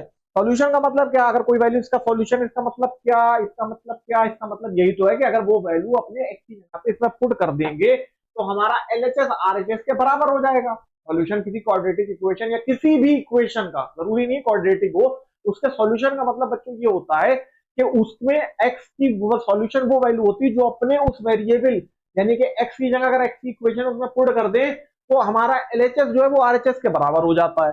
तो यहाँ पे क्या चीज है, अब यहाँ पे क्या चीज है कि x बराबर 5 जो है भाई वो इसका सॉल्यूशन है। तो इसका मतलब ये है कि अगर x की जगह 5 रख दें तो क्या हम k की वैल्यू नहीं निकाल सकते हैं, बिल्कुल निकाल सकते हैं, वही हम लोगों से पूछी गई है। तो यहाँ पे x की जगह अपने 5 रख देते हैं तो क्या हो जाएगा, 2 इंटू एक्स की जगह 5 है तो 5 का स्क्वायर प्लस का k माइनस 1 इंटू 5 प्लस का 10 बराबर 0। तो 2 5 का स्क्वायर हो जाएगा 25, 25 दूने 50 प्लस का 15 मल्टीप्लाई कर दो तो 5k माइनस का 5 प्लस का 10 बराबर 0। ठीक है, अब ये कितना हो जाएगा, 50 प्लस 10 हो जाएगा 60, 60 माइनस 5 हो जाएगा 55, 5k और प्लस का 55 बराबर 0, यानी कि 5k बराबर हो जाएगा माइनस के 55, के बराबर हो जाएगा माइनस का 55 बटे 5, यानी कि माइनस का 11। ये कितना हो जाएगा बच्चों, माइनस का 11, यानी कि माइनस का 11 बी जो है वो आपका बच्चों करेक्ट आंसर होगा। ठीक है, चलिए अब आगे देखिए। देखिए बच्चों इसमें क्या कह रहे हैं, इस क्वेश्चन में कह रहे हैं the least positive value of k for which the quadratic equation this, for which the quadratic equation this has rational roots, has rational roots. ये चीज बच्चों ध्यान रखिएगा, rational roots, nature of roots में हम लोगों ने पढ़ा था रेशनल रूट्स कब होते हैं, रेशनल रूट्स कब होते हैं, जब b डिस्क्रिमिनेंट हमारा परफेक्ट स्क्वायर होता है। ठीक है, जब डिस्क्रिमिनेंट हमारा परफेक्ट स्क्वायर होता है, बस ये चीज आप ध्यान रखना। तो यहाँ पे ये जो क्वाड्रेटिक इक्वेशन है इसका अपने डी निकालते हैं सबसे पहले। तो इसका डी क्या होगा बताओ बच्चों, ये होता है हम लोगों का बी स्क्वायर माइनस 4ac। यहाँ पे b कितना है, b है k, तो यानी कि k का स्क्वायर हो जाएगा माइनस का 4 इंटू a कितना है, a है हम लोगों का 2, c कितना है माइनस का 4। देखो बच्चों इनके साइन हमेशा ध्यान रखना, साइन गलत ना पुट करना, साइन आपने डिस्क्रिमिनेंट वगैरह निकालते हैं गलत पुट कर दिया फिर आंसर गलत हो जाएगा। अब यहाँ पे आपकी इक्वेशन में सी आपका -4 है, तो आपको ये कहा क्या रखना है, -4 रखना है, ठीक है। तो इधर हो जाएगा आपका के square, minus into minus plus हो जाएगा, 4 टू द 8, 8 4 का 32, ठीक है। तो डी की वैल्यू क्या आ गई आपकी, डी की वैल्यू आ गई के स्क्वायर प्लस का 32। अब ये के स्क्वायर प्लस 32 जो है ये आपका डी है, और ये डी आपका जो है परफेक्ट स्क्वायर होगा, तभी तो आपके रेशनल रूट्स होंगे, तभी तो आपके रेशनल। अब आपको जो है इस वैल्यू को बनाना है परफेक्ट स्क्वायर। इसको परफेक्ट स्क्वायर बनाने के लिए के की वैल्यू आपकी क्या होनी चाहिए, लीस्ट वैल्यू और पॉजिटिव वैल्यू क्या होनी चाहिए, भाई ये बताओ। अब इसमें अगर आप इसको देखो, टू को और √2 को देखो, पॉजिटिव वैल्यू की बात हो रही है और लीस्ट की बात हो रही है। तो पॉजिटिव वैल्यू की बात हो रही है, तो ये जहां पे माइनस हम लोगों को देखने को मिल रहा है, ये तो हम लोगों को देखना भी नहीं है इस तरफ, इधर हम लोगों को देखना ही नहीं है, क्योंकि हमसे के की जो है वो लीस्ट और पॉजिटिव वैल्यू की बात पूछी जा रही है, ठीक है। तो इधर तो हम लोगों को देखना नहीं है। अब देखो 2 को और √2 को, अब अगर 2 और √2 को देखो तो इनमें से लीस्ट की अगर बात करें तो छोटी वैल्यू कौन सी है, √2 है। तो पहले तो √2 रख के देखो, इसमें के की जगह पे √2 रख के देखो, ये देखो क्या ये परफेक्ट स्क्वायर बन रहा है। तो अगर अपने के की जगह पे अगर अपने √2 रखते हैं तो डी की वैल्यू क्या बन जाएगी, डी की वैल्यू बन जाएगी √2 का स्क्वायर, यानी कि हो जाएगा 2 प्लस का 32, 34, 34 तो भैया किसी का भी परफेक्ट स्क्वायर नहीं होता है, 32 तो किसी का भी परफेक्ट स्क्वायर नहीं होता। तो अपने अब क्या है, दूसरी वैल्यू रख के देखते हैं 2। अब दूसरी वैल्यू जब डी की रखेंगे तो क्या हो जाएगा, 2 का स्क्वायर हो जाएगा 4, के की जगह 2 रखेंगे तो 2 का स्क्वायर 4 प्लस का 32, ये हो गया अपना 36। क्या 36 हमारा परफेक्ट स्क्वायर होता है, हाँ बच्चों बिल्कुल होता है, 36 हमारा 6 का परफेक्ट स्क्वायर होता है। इसका मतलब के की वैल्यू 2 के लिए हमारे जो है वो रेशनल रूट्स होंगे, क्योंकि रेशनल रूट्स हमारे बच्चों सिर्फ तब होते हैं जब बी हमारा परफेक्ट स्क्वायर हो, ठीक है। अच्छा, अगर यहाँ पे बच्चों लीस्ट के साथ में पॉजिटिव टर्म ना दिया होता, अगर लीस्ट के साथ में पॉजिटिव टर्म ना दिया होता, फिर क्या आंसर होता आपका, तो फिर यहां पे आपका आंसर अगर मान लीजिए यहां पे आपको -2 दे रखा होता, तो फिर -2 वो सबसे छोटी वैल्यू होती, क्योंकि -2 का स्क्वायर भी 4 होता, वो भी इसे 36 बना देता। तो -2 जो है वो 2 से भी छोटी वैल्यू होती, तो लीस्ट वैल्यू जो है वो -2 हो जाती। बट यहाँ पे पॉजिटिव भी साथ में टर्म लिखा हुआ था, इस वजह से जो वैल्यू यहाँ पे हम लेंगे वो 2 लेंगे बच्चों, ठीक है। चलिए अब आगे देखते हैं। देखिए बच्चों, ये क्वेश्चन आपका 2022 में पूछा गया था, ये भी बड़ा अच्छा क्वेश्चन है। इसमें क्या कह रहा है कि find the smallest value of p for which the quadratic equation is has real root. हमें वो स्मॉलेस्ट वैल्यू बतानी है किसकी, पी की, जिसके लिए इसके रियल रूट्स हो, और hence find the roots of equation so obtain, और साथ में जो है जो इक्वेशन हम लोगों की है उसके हम लोग रूट्स भी निकाल के बताएं, ठीक है। तो सबसे पहले जो है इसके रियल रूट्स हो, इसके रियल रूट्स बच्चों कब होंगे, रियल रूट्स किसी क्वाड्रेटिक इक्वेशन के कब होते हैं, जब उसका d greater than equal to 0, यानी कि इसका जो डी हो वो ग्रेटर देन इक्वल टू 0 होता है, तभी तो हमारे रियल रूट्स होते हैं, तभी तो हमारे बच्चों रियल रूट्स होते हैं, अगर डी हमारा ग्रेटर देन इक्वल टू 0। अब डी यहाँ पे निकालो बच्चों, क्या होता है, डी होता है हम लोगों का b² माइनस का 4ac। बी क्या है, बी है हम लोगों का माइनस का 2 इंटू पी प्लस 1, ठीक है, माइनस का 2 इंटू पी प्लस 1, ठीक है। इस पूरे का स्क्वायर, माइनस का 4 इंटू ए कितना है, ए होता है x² के साथ वाला 1, पी कितना है, सी है हम लोगों का p²। ये पूरी चीज ग्रेटर देन इक्वल टू 0 होना चाहिए। अब इसका पूरे का स्क्वायर करेंगे तो पहले तो इसका -2 का स्क्वायर हो जाएगा 4, फिर इधर हो जाएगा p प्लस 1 का स्क्वायर, माइनस का 4 p² greater than equal to 0। अब इधर क्या, इधर आप इसका स्क्वायर जो है वो खोल दो तो कितना हो जाएगा, 4 इंटू p² प्लस का 1 प्लस का 2, तो माइनस का 4p² greater than equal to 0। इसे अंदर मल्टीप्लाई कर दो तो 4p² प्लस का 4 प्लस का 8p और माइनस का 4p² greater than equal to 0। Minus का 4p² और प्लस का 4p² कैंसिल, मतलब कितना हो गया, 4 प्लस का 8p greater than equal to 0। अब 4 को उधर ले जाओ तो 8p greater than equal to minus का 4, ठीक है। तो इसका मतलब p हो जाएगा greater than equal to minus का 4/8, ये आपका 1/2, यानी कि p आपका greater than equal to minus का 1/2, ठीक है। अब हमसे क्या पूछा गया था, हमसे स्मॉलेस्ट वैल्यू ऑफ p पूछी गई थी, हमसे स्मॉलेस्ट वैल्यू ऑफ पी पूछी गई थी और पी हमसे कहा जा रहा है कि greater than equal to minus का पी अपॉन 2 है। तो इसका मतलब क्या है कि सबसे छोटी वैल्यू पी की क्या होगी, -1/2 ही तो होगी, क्योंकि यहाँ पे एक इक्वल टू भी तो है, ग्रेटर देन यानी इससे बड़ी हो या फिर बराबर हो -1/2 के। तो स्मॉलेस्ट वैल्यू पी की क्या होगी, स्मॉलेस्ट वैल्यू जो है, स्मॉलेस्ट वैल्यू ऑफ पी जो है वो कितनी हो जाएगी, वो आपकी -1/2 हो जाएगी। ठीक है, अब फिर कह रहे हैं हमसे hence find the roots of the equation so obtained. अब फिर जो है आप इस इक्वेशन के रूट्स बताइए। तो पी की वैल्यू -1/2 अपने जो है अपनी इक्वेशन में पुट कर देते हैं। तो इसमें जो है बच्चों पुट करो फटाफट, पी की वैल्यू -1/2 तो कितना हो जाएगा, x² माइनस का 2 और इधर आपका p प्लस 1 यानी माइनस का 1/2 और प्लस का 1, माइनस का 1/2 और प्लस का 1 और फिर x और प्लस का p² यानी -1/2 का स्क्वायर यानी प्लस का 1/4 हो जाएगा बराबर 0। अब ये कितना हो जाएगा, ये हो जाएगा x² माइनस का 2 इधर आपका कितना हो जाएगा 2 इधर मल्टीप्लाई नीचे 2 यानी कि 1/2 x प्लस का 1/4 बराबर 0। ठीक है, ये वाले 2 से ये वाला 2 कैंसिल। अब ये आपका जो है इधर नीचे 4 आ रहा है तो पूरी इक्वेशन को 4 से मल्टीप्लाई कर दो तो 4x² माइनस का x प्लस का 4 बराबर 0। ठीक है बच्चों, अब क्या है, अभी 4x² माइनस का x और प्लस का 4 बराबर प्लस का 1 सॉरी क्या आपका हो जाएगा 1, यहाँ पे आ जाएगा आपका 4। तो पूरी इक्वेशन को बच्चों 4 से मल्टीप्लाई करोगे, ये हो जाएगा आपका 4x², ये आपका हो जाएगा माइनस का 4x प्लस का 1 बराबर 0। ठीक है, तो अब यहाँ पे अगर इसके फैक्टर आप करो 4 1 जा 4, 4 के फैक्टर ऐसे करना है -4 आए तो हम लोग क्या लेंगे -2 और -2, तो 4x² -2x प्लस का 1 बराबर 0। अब इन दोनों में क्या कॉमन है, 2x कॉमन है, 2x कॉमन ले लेंगे, 2x - 1। इन दोनों में क्या कॉमन है, माइनस का 1 कॉमन है तो इधर भी 2x माइनस बराबर 0। अब इधर क्या है कि 2x - 1 दोनों में से कॉमन लिया, इधर भी 2x - 1 बराबर 0, यानी x की वैल्यू कितनी आ गई, माइनस का प्लस का 1/2 और प्लस का 1/2। ठीक है, यानी कि प्लस का 1/2 प्लस का 1/2 जो है वो इस इक्वेशन के रूट्स हो जाएंगे अगर p की अपने लीस्ट वैल्यू यानी कि -1/2 लेके चलते हैं। ठीक है बच्चों, चलिए अब आगे देखिए। अच्छा देखिए, अब यहाँ से बच्चों आपके वर्ड प्रॉब्लम स्टार्ट होते हैं, बड़े ही मजेदार वर्ड प्रॉब्लम होते हैं आपके क्वाड्रेटिक इक्वेशन के। अब बच्चों जरा थोड़ा सा उन पे फोकस करिए।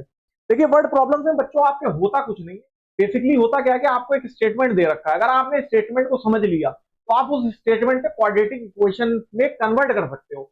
आपने क्वाड्रेटिक इक्वेशन में कन्वर्ट कर लिया तो सॉल्व करना तो यार कोई बड़ी बात है नहीं क्वाड्रेटिक इक्वेशन को, तो बस वही चीज है यहाँ पे। अब देखो यहाँ पे कन्वर्ट कैसे करते हैं, कैसे क्या करते हैं, वो यहाँ पे बच्चों आप थोड़ा सा ध्यान दीजिए। तो यहाँ पे हमसे क्या कह रहे हैं, देखो सबसे पहली चीज ये है कि आपको क्वेश्चन को सही से पढ़ना, ध्यान से पढ़ना बहुत जरूरी है, सबसे मेन चीज यही है। अब यहाँ पे क्या कह रहे हैं, the difference of the squares of two numbers is 180। दो नंबर्स के स्क्वायर्स का डिफरेंस जो है वो 180 है। यानी कि अगर अपने let the two numbers are x and y, तो हमसे कहा जा रहा है कि उनके स्क्वायर का डिफरेंस 180 है। यानी एक का स्क्वायर हो गया x², दूसरे का स्क्वायर हो गया y², इनका डिफरेंस यानी माइनस हमको दे रखा है कितना 180। ठीक है, तो एक बात तो ये हो गई, एक बात हो गई तो एक इक्वेशन हो गई, इसको हमने नाम दे दिया 1 का। दूसरी बात बच्चों क्या, यहां से दूसरी बात पढ़ो क्या है कि the square of the smaller number is 8 times the greater number. यानी कि स्क्वायर जो स्मॉलर नंबर का, ये दो नंबर जो थे एक्स और वाई, इसमें से बच्चों ये बताओ स्मॉलर कौन सा होगा, बड़ा और जो है बड़ा वाला कौन सा होगा, स्मॉलर कौन सा होगा, लार्जर कौन सा होगा बच्चों ये बताओ, एक्स बड़ा होगा या वाई बड़ा होगा। देखो बच्चों एक के स्क्वायर में से दूसरे का स्क्वायर घटा रहे हो तो बड़ा प्लस का नंबर मिल रहा है, एक में से दूसरा घटा रहे हो प्लस का नंबर मिल रहा है, इसका मतलब जो पहले वाला है वो बड़ा होएगा ना, दूसरा वाला जो है वो छोटा होगा। भाई सिंपल सी बात है, एक के स्क्वायर में से दूसरे का स्क्वायर घटाया है प्लस का नंबर मिला, इसका मतलब जो पहले लिखा है वो बड़ा, जो बाद में लिखा है वो छोटा।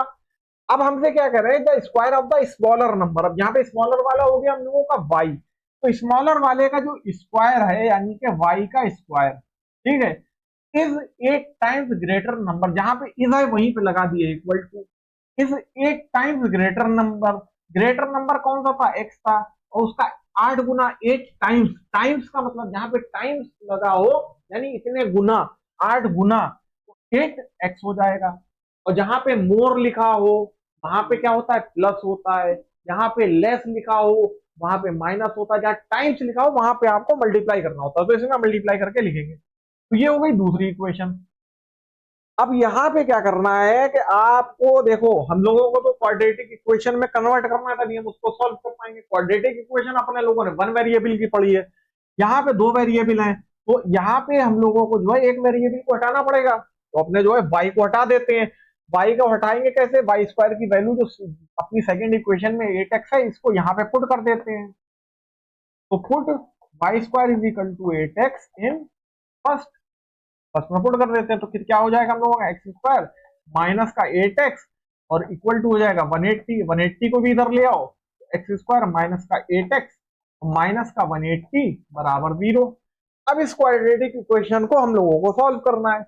अब बच्चों 180 के फैक्टर ऐसे बताओ जिससे हम लोगों को माइनस का 8 मिले। तो 180 के ऐसे फैक्टर बच्चों क्या होंगे जिससे 8 मिले, 18 इंटू 10 180, और 18 में से 10 गए 8 बचे, 18 में से 10 गए 8 बचे। देखो बच्चों फैक्टराइजेशन आप इधर करो तो अच्छी बात है, करना चाहिए, लेकिन आप जो है इतनी चीज आपको देख के भी थोड़ा सा गैस मारना चाहिए, इससे आपका जो है कैलकुलेशन थोड़ी फास्ट होगी अगर आप इस तरीके से करोगे। देखो ये तो तरीका है ही, अब आप यहाँ पे करो, अब आप इसके फैक्टराइजेशन करो, जरूरी नहीं। देखो हम लोग यहाँ पे प्राइम फैक्टराइजेशन नहीं करना होता, जो हम लोगों ने पहले चैप्टर में करा था कि पहले 2 से फिर 3 से फिर 5 से करें।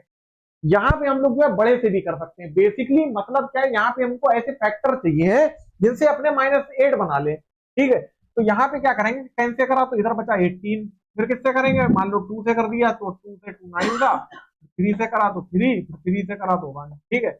अब इनका यूज करके हम लोगों को क्या बनाना है, 8 बनाना है। तो कैसे बना सकते हैं, कैसे बना सकते हैं हम लोग, कैसे बना सकते हैं बताइए। देखो भाई 3 3 जा 9 और 9 2 जा 18, और इधर आया आपका 10।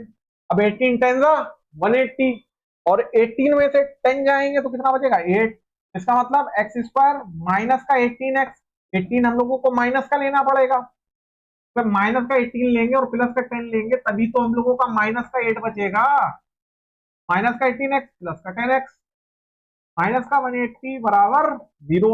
अब इन दोनों में से x कॉमन ले लो तो x माइनस का 18, और इधर इन दोनों में से 10 कॉमन ले लो तो x 18 बराबर 0। अब दोनों में से x माइनस 18 कॉमन ले लो तो इधर आपका x प्लस 10 बराबर 0। इसका मतलब बच्चों क्या हो गया कि x आपका कितना हो गया, प्लस का 18 और माइनस का 10। x आपका कितना हो गया, प्लस का 18 और माइनस का 10। अब यहाँ पे जो नंबर है हम लोगों का, एक तो 18 आया और एक माइनस का 10 आया, ठीक है। तो अब इसके हिसाब से y की वैल्यू देखो क्या होगी। अगर x की वैल्यू हम लोगों की 18 हो तो हम लोगों को पता है, हम लोगों को पता है कि वाई स्क्वायर बराबर है हम लोगों का 8x के। तो इसका मतलब 8 इंटू 18। अब 8 इंटू 18 आपका कितना हो जाता है, 8 इंटू 18 आपका कितना हो जाएगा, 8 8 का 64 का 4 और 6 और 8 1 8 और 6 14 यानी 144। तो वाई स्क्वायर हो गया 144, तो वाई हो गया आपका हो गया अंडर रूट 144, यानी कि आपका हो गया प्लस माइनस का 12, ठीक है, प्लस माइनस का 12 हो गया।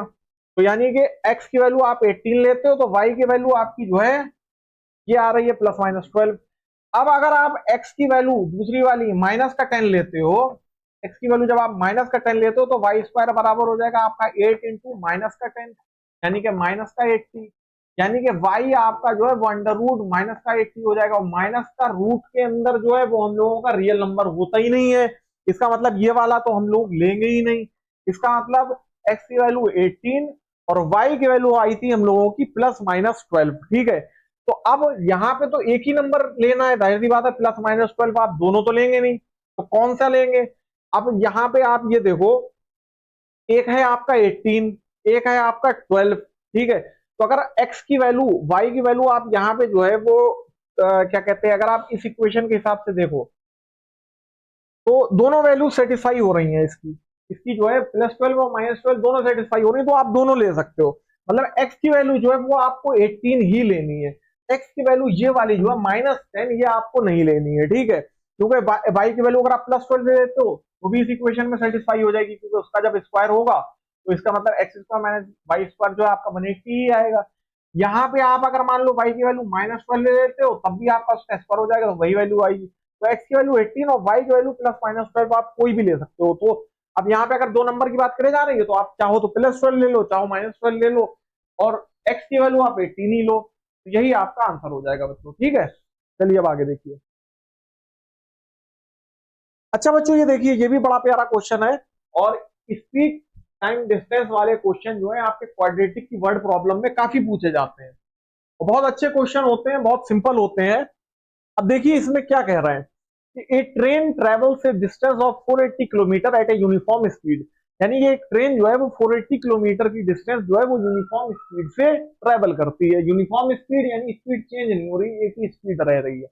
If the speed had been 8 kilometre per hour less, अगर उसकी स्पीड 8 किलोमीटर प्रति घंटा कम हो जाए, then it would have taken 3 hours more to cover the same distance, यानी अगर उसकी स्पीड 8 घंटे कम हो जाए तो उसे 3 घंटे ज्यादा लगेंगे उसे पहुंचने में। भाई जाहिर सी बात है, मैं यार जो है 100 किलोमीटर पर आवर की स्पीड से कहीं जाता हूँ, मुझे 1 घंटा लगता है। अगर मैं मान लो 50 की स्पीड पे जाऊंगा तो मुझे ज्यादा टाइम लगेगा। तो वही चीज है यहाँ पे। तो क्या है कि हम लोगों के पास में एक डिस्टेंस है 480 किलोमीटर की, ठीक है, और हमें जो है बताना क्या है, हमें स्पीड ऑफ ट्रेन ही बताना है।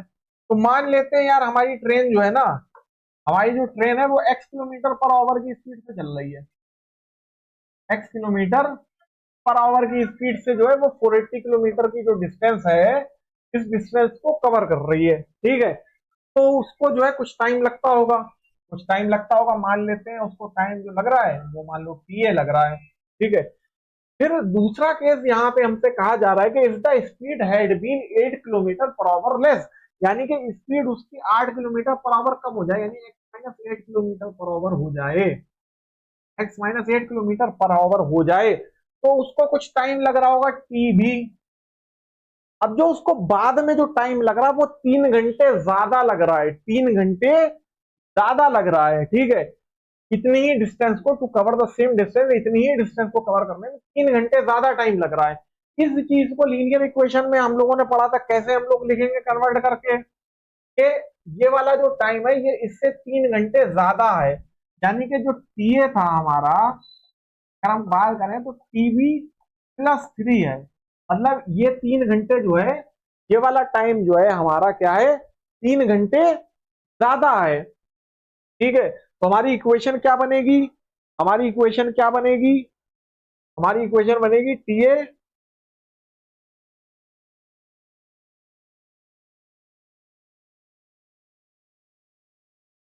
तो दोस्तों ये वाला जो टाइम है हम लोगों का, ये वाला जो टाइम है TB, अब हमसे कहा जा रहा है ये वाला टाइम जो है ये 3 घंटे ज्यादा है जो पहले वाला टाइम था उससे, जो पहले वाला टाइम था उससे जो है ये टाइम हमारा 3 घंटे ज्यादा है, यानी कि TB जो है ये हम लोगों का TA +3 है।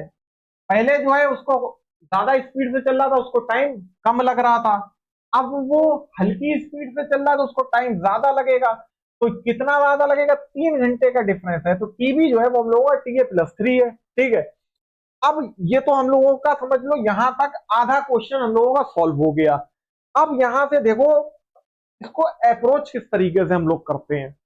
देखो हम लोगों को पता है यार, क्या पता है हम लोगों को, स्पीड हम लोगों को क्या होती है, डिस्टेंस अपॉन टाइम होती है। अगर टाइम को इधर ले जाए तो हमारा हो जाता है ये डिस्टेंस अपॉन स्पीड, टाइम हमारी क्या हो जाती है, डिस्टेंस अपॉन स्पीड। तो यहाँ पे बस आप जो है टाइम को डिस्टेंस अपॉन स्पीड लिख लो। डिस्टेंस है हम लोगों की 480, TB जो है हम लोगों का क्या था, TB हम लोगों को ये वाला था जिसमें स्पीड x-8 थी, तो इसका मतलब डिस्टेंस अपॉन स्पीड यानी x-8 बराबर हो जाएगा TA। TA कितना है, 480 ही जाना है डिस्टेंस, और स्पीड कितनी है, x है, प्लस का 3, ठीक है। अब इसको जो है आप इधर ले आओ, यानी कि 480 अपॉन में x-8 और माइनस का 480 अपॉन x इक्वल टू हो जाएगा आपका 3। नीचे इनकी जो है मल्टीप्लाई कर दो तो कितना हो जाएगा आपका x इंटू 8, ये इधर हो जाएगा आपका 480 को अगर आप पहले कॉमन ले लो, इधर आपका x हो जाएगा और माइनस का इधर हो जाएगा आपका x माइनस 8। ठीक है, इस चीज को बच्चों ब्रैकेट में जरूर लिखना, क्योंकि यहाँ पे माइनस साइन है ना। 480 तो हमने कॉमन लेके लिख लिया, हालांकि एक बड़े ब्रैकेट के अंदर। ठीक है, फिर यहाँ पे बचा 1, यहाँ पे भी बचा 1, ये x इधर जाके 1 में हो गया x, और ये जब इधर जाएगा इधर वाले 1 में मल्टीप्लाई होगा तो ये माइनस का साइन जो है ये एज इट इज रहेगा, और ये ब्रैकेट आपको पूरी चीज ब्रैकेट में लेके जाना पड़ेगी, क्योंकि ये माइनस जो है अगर आप इसे खोलोगे तो ये माइनस अंदर मल्टीप्लाई होगा अभी। ठीक है, और बराबर है इधर 3। ठीक है, इसको चाहो आप 3 को इससे थोड़ा कट कर दो तो 3 बंदा 3, 3 6 18 और 0।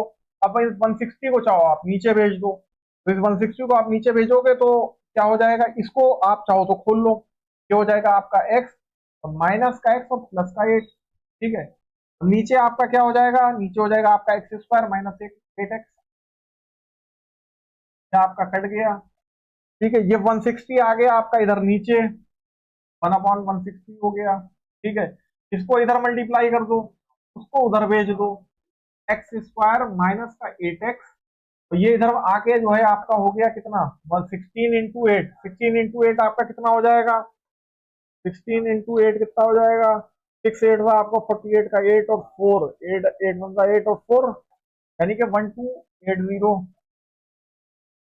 ठीक है, 160 है ना, अब इसको इधर ले आओ, एक्स स्क्वायर माइनस का 8x, ये इधर आके माइनस का 1280 इक्वल टू 0। ठीक है, अब 1280 के अपन लोगों को करने हैं फैक्टर। कैसे फैक्टर, कि हम लोगों का आ जाए माइनस का 8, तो 1280 के करो फैक्टर बच्चों के हम लोगों का आ जाए 8, तो पहले तो 10 से ही कर दो, इधर आ गया 128। अब 128 के आप फैक्टर करोगे क्या आएगा, देखो भाई 2 से करोगे तो ढेर सारे 2 आने वाले हैं, 64 हो जाएगा, से करोगे फिर आपका 32 हो जाएगा, ये 2 से करोगे आपका 16 हो जाएगा, फिर 2 से करोगे 8 हो जाएगा, फिर 6 हो जाएगा, फिर 2 हो जाएगा, और फिर 2 से करोगे तो 1 हो जाएगा। ठीक है, हाँ तो ठीक है, अब इसमें आपको जो है बनाना है माइनस का 8। ठीक है, तो कैसे आप इसमें बनाओगे, देखो भाई 2 to the 4 to the 8 to the 32, और इधर आपका क्या हो रहा है कि 10 टू द 40 और 10 टू द 20 टू द 40, 40 40 40, ये तो हो जाएगा आपका ज्यादा। अच्छा, अब इसमें अगर आप ले लो 2 टू द 4 टू द 8 और 16 टू द 32, हाँ तो ठीक है, देखो ये तो हो गया आपका 40, 10 टू द 20 टू द 40 हो गया, और इधर आपका हो गया कितना, 2 to the 4 to the 8 to 16 to the 32, ये वाला हो गया आपका 32। अब 40 में से 32 घटाएंगे तो हम लोगों को माइनस का 8 मिल जाएगा। ठीक है, तो एक्स स्क्वायर माइनस का 40x प्लस का 32x माइनस का 1280 बराबर 0। इन दोनों में से क्या है, एक्स कॉमन ले लिया, एक्स माइनस 40, इधर प्लस का 32 ले लिया, तो भी एक्स माइनस 40 बराबर 0। ठीक है, अब यहाँ पे एक्स माइनस 40 और एक्स प्लस का 32 बराबर 0, यानी एक्स की एक वैल्यू आ गई 40, एक आ गई माइनस का 32। तो यार एक्स की वैल्यू माइनस की तो हो नहीं सकती, स्पीड जो है वो निगेटिव तो हो नहीं सकती, स्पीड हम लोगों की पॉजिटिव ही होगी, तो एक्स की वैल्यू जो है बच्चों कितनी होगी, 40 किलोमीटर पर आवर। यूनिट बच्चों लगाना कतई नहीं भूलना है, इस स्पीड कितनी होगी हम लोगों की, 40 किलोमीटर पर आवर, तो ये हम लोगों का आंसर होगा। ठीक है, चलिए बच्चों आगे देखिए, देखिए बच्चों ये भी बड़ा अच्छा क्वेश्चन है। देखिए अपवर्ड डिस्टेंस और डाउन स्ट्रीम अप स्ट्रीम वाले क्वेश्चन जो है वो सेम ही उसके होते हैं, मतलब इसी टाइप के आपके जो है वो क्वेश्चन होते हैं। अब इसमें क्या कह रहे हैं आपसे, time taken by a person to travel the upward distance of 150 kilometre was 2.5 hours more than the time taken in the downward return। 2.5 का मतलब 5/2, 4 प्लस 5/2। ठीक है, तो टाइम जो है किसी बंदे को ऊपर की तरफ 150 किलोमीटर जाने में, मान लीजिए भैया पहाड़ी है 150 किलोमीटर की, और बंदा जो है कोई ऊपर जाता है और उसके बाद में वो वापस लौट के आता है, तो उसको ऊपर जाने में जितना टाइम लगता है उसको नीचे लौटने में जितना टाइम लगता है वो 2.5 घंटे जो है उससे कम है। ठीक है भाई, आप ऊपर चढ़ के जाओगे आपकी स्पीड स्लो होगी, आप जब नीचे उतरोगे आप तेजी में उतर जाओगे, तो उन दोनों टाइम का जो डिफरेंस है वो आपको 5/2 दे रखा है। ठीक है, तो यानी कि अगर आप ऊपर चल रहे हो, मान लो ऊपर वाले का आपका टीयू टाइम लग रहा है आपको, नीचे आप आ रहे हो तो नीचे आने में आपको टाइम जो है टी डाउनवर्ड टीडी लग रहा है, ठीक है। और ऊपर जाने की स्पीड मान लो जो है आपकी एक्स है। अच्छा, यहाँ आपसे कह रहा है कि if he return at the speed of 10 kilometre per our more than the speed while going up, यानी ऊपर जाने की जो स्पीड है, यानी कि जो हमारी एक्स है, नीचे आने की जो स्पीड है वो उससे 10 किलोमीटर पर आवर ज्यादा है, यानी कि जो नीचे लौटने की स्पीड है वो उसकी एक्स प्लस 10 है। तो हमें स्पीड बतानी है इन ईच डायरेक्शन, तो ये स्पीड जो है यहाँ है कितनी कितनी ये हमको बतानी है, ठीक है। हम बता सकते हैं आराम से। कैसे बताएंगे बच्चों? देखो, सबसे पहले तो हम एक इक्वेशन फॉर्म करेंगे जैसे हम लोगों ने उधर करी थी, कि ऊपर जाने में जो टाइम लग रहा है वो नीचे वाले जाने में टाइम जो लग रहा है उससे ज्यादा है और उनका डिफरेंस कितना है? अपवर्ड में से अगर हम डाउनवर्ड वाला टाइम, अपवर्ड वाला ज्यादा है डाउनवर्ड वाला कम है, कितनी जल्दी उतर रहा है, उसका डिफरेंस कितना दे रखा है हम लोगों को? 5/2। ये तो फॉर्म हो गई हम लोगों की लीनियर इक्वेशन। अब हम लोगों को पता है कि स्पीड हम लोगों की क्या होती है? डिस्टेंस अपॉन टाइम, यानी कि टाइम हो जाएगा डिस्टेंस अपॉन स्पीड। तो इसका मतलब क्या है कि हमारा जो टाइम है ऊपर वाला अपवर्ड वो कितना हो जाएगा? ऊपर वाले की डिस्टेंस कितनी? भाई 150 है। स्पीड कितनी है? ऊपर वाले की स्पीड x है। डाउनवर्ड की बात करते हैं तो उसकी जो है डिस्टेंस 150 है, स्पीड कितनी? ठीक है, बस ये चीज यहाँ पे आप देख लो। तो टी यू की जगह आ जाएगा 150 अपॉन एक्स, सर हो जाएगा आपका 150 अपॉन में एक्स प्लस 10 बराबर आपका 5/2 हो जाएगा बच्चों। नीचे आपने जो है क्रॉस मल्टीप्लाई कर लो, इधर हो जाएगा x into x plus 10। Sir 150 आप चाहो पूरे में से कॉमन ले लो, तो ये आपका इधर आगे हो जाएगा एक्स प्लस 10, ये एक्स आपको उधर जाके हो जाएगा माइनस का एक्स, बराबर हो जाएगा आपका 5/2। एक्स एक्स जाएगा कट, ठीक है। 5 से आप इसको भी काट लो तो 5×3 = 15 जाएगा 30 आपका, ठीक है। अब ये 30 आपका इधर अंदर वाले 10 से मल्टीप्लाई होकर हो जाएगा 300 और इस 2 से होकर मल्टीप्लाई हो जाएगा 600 और ये वाला पूरा टर्म आपका हो जाएगा x square plus 10x plus का 10x, इसको आप उधर भेज दो। अब इसको 600 को भी इधर ले आओ तो ये हो जाएगा एक्स स्क्वायर प्लस का 10x और माइनस का 600 बराबर 0, ठीक है। अब 600 के बच्चों फैक्टर करोगे 10 आए तो यार 20 × 30 तो 3 × 6 20 30 600 और 30 में से 20 जाते हैं, कितने बचते हैं? 10 बचते हैं। तो इसको लिख सकते हैं एक्स स्क्वायर प्लस का 30x माइनस का 20x और माइनस का 600 बराबर 0। इधर क्या है? एक्स कॉमन लिया, एक्स प्लस 30 माइनस का 20 कॉमन लिया, एक्स प्लस 30 बराबर 0। इसका मतलब क्या? इन दोनों में से एक्स प्लस 30 और एक्स माइनस 20 बराबर 0। तो एक्स की वैल्यू एक आ गई माइनस का 30, एक आ गई प्लस का 20। तो माइनस का 30 वाली वैल्यू तो होगी नहीं, तो इसका मतलब एक्स की वैल्यू कितनी रही होगी? एक्स की वैल्यू रही होगी 20 किलोमीटर पर आवर। और हमसे पूछा क्या क्या? हमसे पूछा क्या? दोनों डायरेक्शन। तो ये तो हो गया हम लोगों का अपवर्ड डायरेक्शन। डाउनवर्ड में क्या होगा? डाउनवर्ड हम लोगों का 10 किलोमीटर प्लस हो जाता है, यानी प्लस 10 हो जाता है, यानी कि वो हो जाएगी हम लोगों की 30 मीटर, ठीक है बच्चों। डाउनवर्ड स्पीड जो है हम लोगों की, डाउनवर्ड स्पीड जो है वो 30 किलोमीटर पर आवर हो जाएगी और अपवर्ड स्पीड जो है वो हम लोग 20 किलोमीटर पर आवर हो जाएगी, ठीक है बच्चों। चलिए अब जो है आगे देखते हैं। देखिए दोस्तों, ये भी जो है आपका बड़ा प्यारा क्वेश्चन है, जो आपका इफिशियंसी और वर्क वाले क्वेश्चन जो आजकल सीबीएसई आपका बहुत पूछ रहा है, ये उसके ऊपर है। अब इसमें एक कॉन्सेप्ट लगता है, पहले ये आप समझ लो। इसमें कॉन्सेप्ट बहुत सिंपल सा लगता है। सिंपल सा कॉन्सेप्ट ये लगता है कि जैसे मैं आपसे कहूँ आपके पास एक टैंक है और ये टैंक आपका जो है वो 2 घंटे में पूरा फुल हो जाता है। 2 घंटे में पूरा आपका फुल हो जाता है। अगर आप इसे किसी जो है पाइप से भर रहे हो तो वो पाइप इसको जो है 2 घंटे में फुल कर देता है। तो अगर मैं आपसे पूछूं कि ये 1 घंटे में इसको कितना कितना भरेगा, आप कह दोगे आधा भरेगा। भाई 2 घंटे में अगर पूरा भर रहा है, 2 घंटे में अगर ये पूरा भर रहा है तो आधा जो है 1 घंटे में जो है, 1 घंटे में ये इसको आधा भरेगा। आधा यानी कि 1/2, यानी कि 2 आवर में फुल हो रहा है, 1 घंटे में 1/2। तो यहाँ पे आपको लॉजिक ये लगाना है कि अगर कोई टैंक आपका एक्स घंटे में फुल हो जाता है तो 1 घंटे में जो है 1/x पार्ट उस टैंक का भरेगा। बस ये लॉजिक अगर आपको समझ में आ गया तो आप इस टाइप का कोई भी क्वेश्चन आराम से कर सकते हो, ठीक है। अब यहाँ पे क्या है बच्चों, जरा ये समझो कि एक हमारे पास जो है टैंक है, अब इसमें क्या है कि हमारे पास देखो भाई, एक ये टैप है स्मॉलर वाला, और एक हमारे पास जो है ये वाला टैप है। ये जो है हमारा लार्जर टैप है, कि ये लार्जर टैप है, ये हमारा स्मॉलर वाला टैप है। अब यहाँ पे हमसे कहा जा रहा है कि two water tap together can fill the tank in 3 1/3 hour. 3 1/3 यानी 3 3 9 10 10/3 आवर में, 10/3 आवर में ये दोनों अगर साथ में चलते हैं तो इस टैंक को पूरा भर देते हैं। The tap of larger diameter takes 5 hours less than the smaller one to fill the tank separately. यानी कि अगर इनको हम एक एक करके चलाएं, सेपरेटली चलाएं, तो जो लार्जर वाला टैप है ये 5 घंटे कम में भर देगा स्मॉलर वाले से। सीधी सी बात है, जो टैप लार्जर होगा उससे ज्यादा पानी निकलेगा, तो वो कम टाइम में जो है आपका फिल कर देगा। तो यही यहाँ पे कह रहे हैं कि जो लार्जर वाला है वो 5 घंटे कम में आपके टैंक को जो है वो भर देता है। ठीक है, 5 घंटे कम में भर देता है।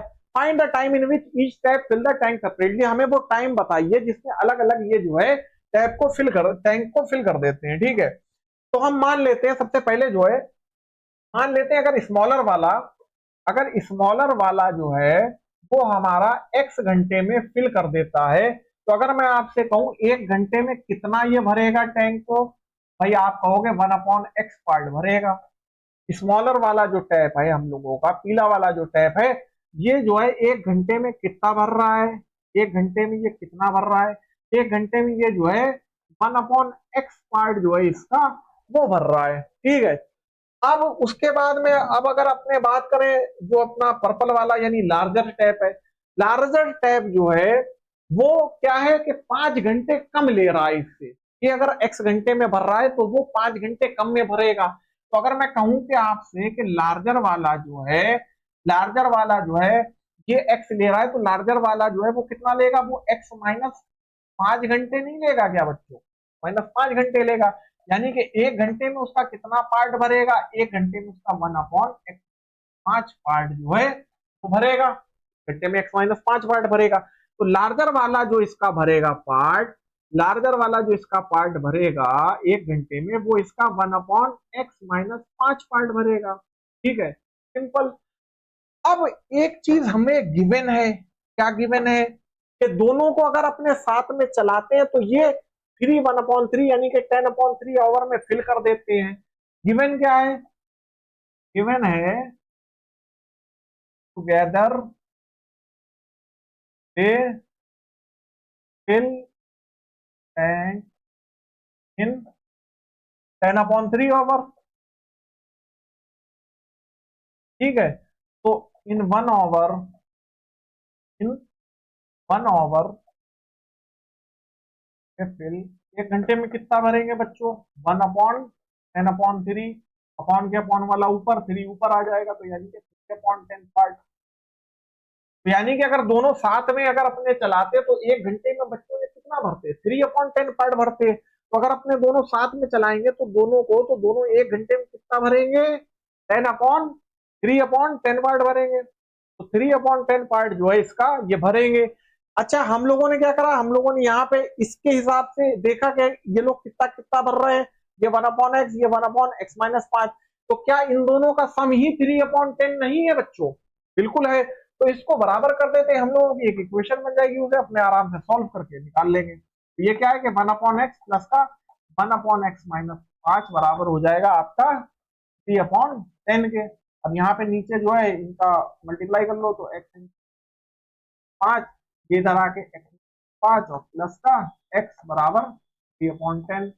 ये कितना हो जाएगा आपका, ये हो जाएगा आपका 2x-5, इधर हो जाएगा x² माइनस का 5x बराबर 3/10। इधर मल्टीप्लाई करोगे तो 10 टू द 20x माइनस का 50 बराबर 3x² माइनस का 5 3 15x। ठीक है बच्चों, यहाँ पे क्या हो जाएगा कि इसको जो है आप उधर ले जाओ,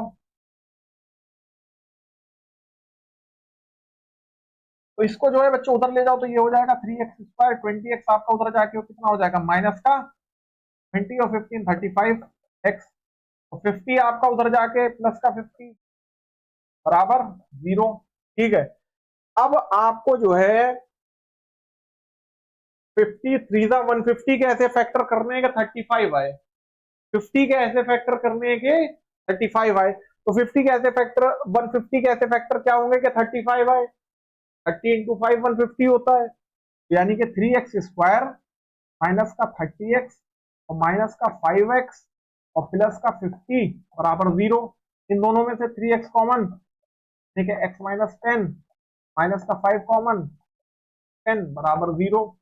अब यहाँ पे x माइनस 10 ले लिया कॉमन तो 3x माइनस 5 बचा बराबर 0, यानी कि x की वैल्यू आ गई कितनी, 10 और 5/3।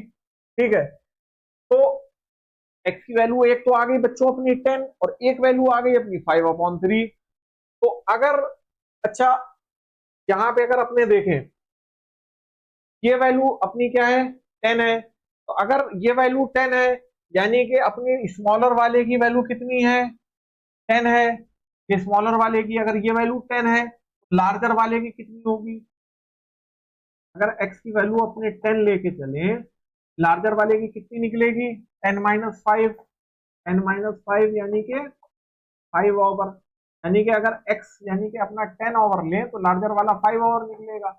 और इधर अगर x अपना जो है 5/3 लेके लें, क्योंकि हम लोगों को यार देखो दोनों वैल्यूज लेके चलनी है, दोनों वैल्यूज चेक करनी है, ऐसा नहीं है कि अपनी एक वैल्यू ले लें। अब दूसरी वैल्यू चेक करो भाई, x की वैल्यू 5/3 यानी कि अगर लार्जर वाले स्मॉलर वाले की 5/3 लेंगे तो लार्जर वाले की कितनी होगी, 5/3 माइनस 5, तो ये कितना हो जाएगा, 5 3 और 15 माइनस का, तो माइनस का 15 और प्लस का माइनस का 10/3। टाइम हमारा निगेटिव हो सकता है, बिल्कुल नहीं हो सकता है, तो इसलिए ये वाला ऑप्शन हम लोग कंसीडर नहीं करेंगे, हम लोग खाली ये वाला करेंगे, यानी कि जो स्मॉलर वाला है उसको हमारा जो है वो 10 लगेंगे और जो हमारा लार्जर वाला है उसको 5 घंटे लगेंगे टैंक को फिल करने के लिए। ठीक है बच्चों, चलिए अब आगे देखिए। अब देखिए इस क्वेश्चन में क्या कह रहे हैं, इसमें कहा जा रहा है कि a 2 digit number is 7 times the sum of its digits and 2 more than 5 times the product of its digits, find the number.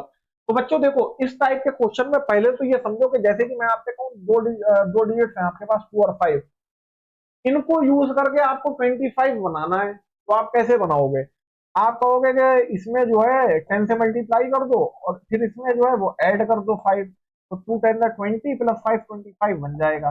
बस ये कॉन्सेप्ट आपको इन क्वेश्चंस में लगाना होता है। ठीक है, तो यहाँ पे क्या करना है कि 2 डिजिट नंबर जो है वो 7 टाइम्स है सम ऑफ इट्स डिजिट्स के। तो सबसे पहले हम लोग एज्यूम कर लेते हैं कि दो जो डिजिट्स हैं इसकी, that the digits are x and y, x और वाई जो है मान लेते हैं कि दो डिजिट्स हैं हमारी, उनसे मिलके जो है नंबर बन रहा है। ठीक है, तो अब जो एक्स और वाई से मिलके नंबर बनेगा वो नंबर होगा क्या, अगर एक्स हमारा जो है वो टेंस प्लेस वाला डिजिट है और वाई हमारा जो है वो वंस प्लेस वाला डिजिट है, तो नंबर हमारा क्या बनेगा, नंबर हमारा 10x प्लस का वाई ही तो बनेगा, 10x प्लस का वाई बनेगा। ठीक है, अब हमसे कहा जा रहा है कि ये जो नंबर है ये 7 टाइम्स है is its sum of its digits के, यानी कि ये नंबर जो है 10x प्लस वाई ये जो है 7 टाइम्स है अपने सम ऑफ डिजिट के, सम ऑफ डिजिट है इसके x प्लस वाई, 7 टाइम्स है इसका।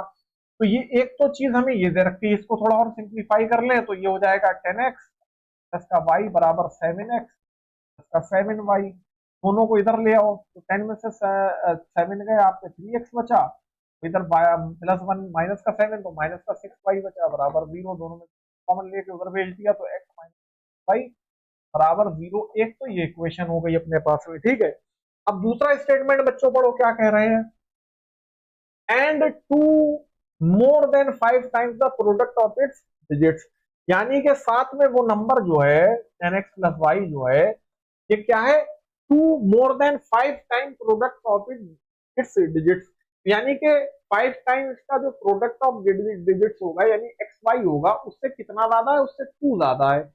एक इक्वेशन हम लोगों की बच्चों ये फॉर्म हो गई यहाँ पे। अब यहाँ पे इस इक्वेशन में यहां से अगर आप देखो तो x की वैल्यू निकाल के आप इसमें यहाँ पे रख सकते हो, आप यहां से निकालो तो x बराबर हो जाएगा 2y, वो वैल्यू अगर आप इसमें पुट कर दो क्या हो जाएगा, ये हो जाएगा आपका 10 इंटू 2y प्लस का y बराबर 5 इंटू एक्स की जगह आ गया 2y, इधर आपका y और 2। ठीक है, तो ये तो हो गया आपका कितना 20y प्लस का y बराबर हो गया आपका 5 to the 10y square plus का 2। ये 20y प्लस वाई 21y हो गया, 21y उधर ले जाओगे तो 10y स्क्वायर माइनस वाई और प्लस का 2 बराबर हो जाएगा 0 के। अब 10 टू द 20, 20 के फैक्टर 21 है यानी कि 20 और 1 10y स्क्वायर माइनस का 20y और माइनस का y प्लस का 2 बराबर 0।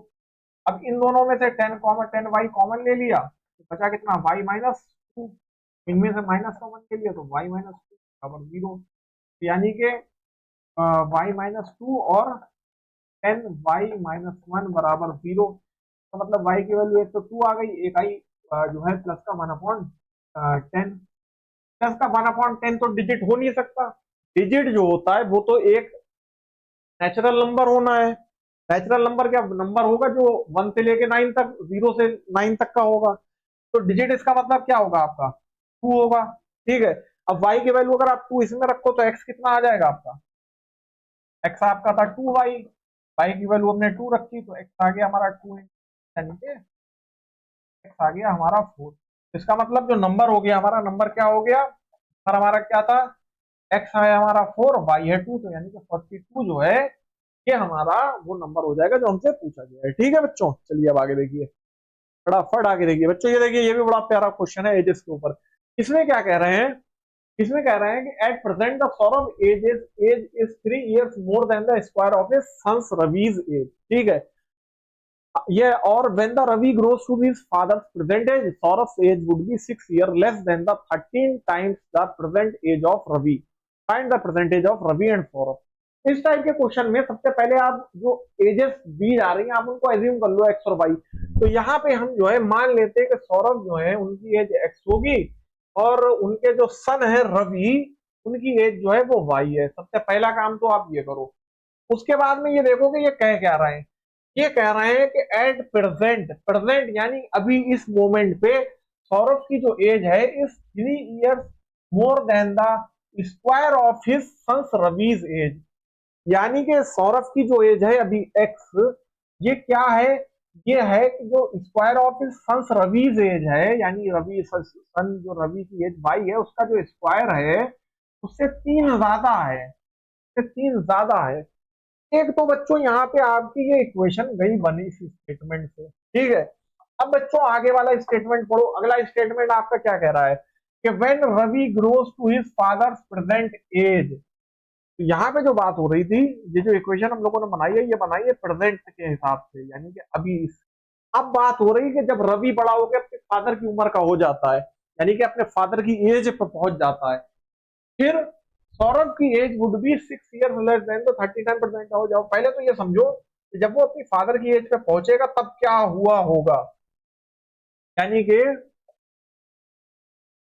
When Ravi grows to his father's age, तो रवि जो है जब अपने फादर की एज पे पहुंचेगा तो ये बताइए कि कितना टाइम जो है वो निकल चुका होगा, कितना टाइम निकल चुका होगा। जैसे कि मान लीजिए मैं कहूं कि अभी जो है सौरभ जो है उनकी एज अगर मैं आपसे कहूँ 30 है और जो रवि है उनकी एज मैं आपसे कहूँ अभी 10 है। अब मैं आपसे कहूँ रवि बड़ा होकर अपनी फादर की उम्र पे पहुंचेगा तो कितना टाइम निकल चुका होगा। भाई रवि अभी 10 साल का है यानी कि 20 साल के बाद वो अपनी फादर की एज पे पहुंचेगा। आप ये चीज कैसे निकाल रहे हो, आप इसमें से इसे माइनस करे दे रहे हो, 30 माइनस निकाल रहे हो। तो यानी कि जब रवि अपने फादर की एज पे पहुंचेगा कितना टाइम गुजर चुका होगा, कितना टाइम गुजर चुका होगा, एक्स माइनस वाई टाइम गुजर चुका होगा, एक्स माइनस वाई टाइम गुजर चुका होगा। ठीक है, तो इसका मतलब बात कब की हो रही है, after X minus Y years की, after X minus Y years की बात हो रही है, एक्स माइनस वाई ईयर्स गुजरने के बाद। अब जब रवि इस एज, जब यहाँ आपके फादर की प्रेजेंट एज पे पहुंचेगा तो क्या है कि सौरभ एज, अब सौरभ की एज क्या होगी एक्स माइनस वाई ईयर्स के बाद, सौरभ की एज कितनी होगी, सौरभ की एज अभी कितनी है एक्स, और x माइनस वाई साल के बाद इसमें हम x माइनस वाई जोड़ देंगे भाई। हम x माइनस वाई जो है, हम x माइनस वाई जो है वो जोड़ देंगे, पता चल जाएगा। x माइनस वाई जोड़ देंगे तो कितना हो जाएगा, 2x हो जाएगा। 2x माइनस वाई साल के हो गए होंगे भाई, 2x माइनस वाई साल के हो गए होंगे सौरभ। और अगर रवि की बात करूं मैं, तो रवि तो अपने फादर की एज पे आ ही गए हैं, तो फादर की एज पहले x थी, तो अब रवि x माइनस वाई साल के बाद कितने साल के हो गए, अभी x साल के हो गए। ये अगर वैसे भी आप देखना चाहो तो रवि की एज कितनी है, रवि की एज है वाई, मतलब पहले वाई थी, कितने साल गुजर गए, x minus y, y y cut गया यानी एक्स के आ गए, तो रवि तो अब जो है वो एक्स के है। ठीक है, अब कहा क्या जा रहा है, अब यहाँ पे अगला स्टेटमेंट पढ़ो। स्टेटमेंट यहाँ पे बच्चों जो है ये थोड़ा इंपॉर्टेंट है, क्या कह रहे हैं कि Saurabh age would be 6 years less than 13 time present age of Ravi. Saurabh की एज जो होगी, यानी सौरभ की एज जो है यहाँ पे इस टाइम पे कितनी है, 2x माइनस वाई।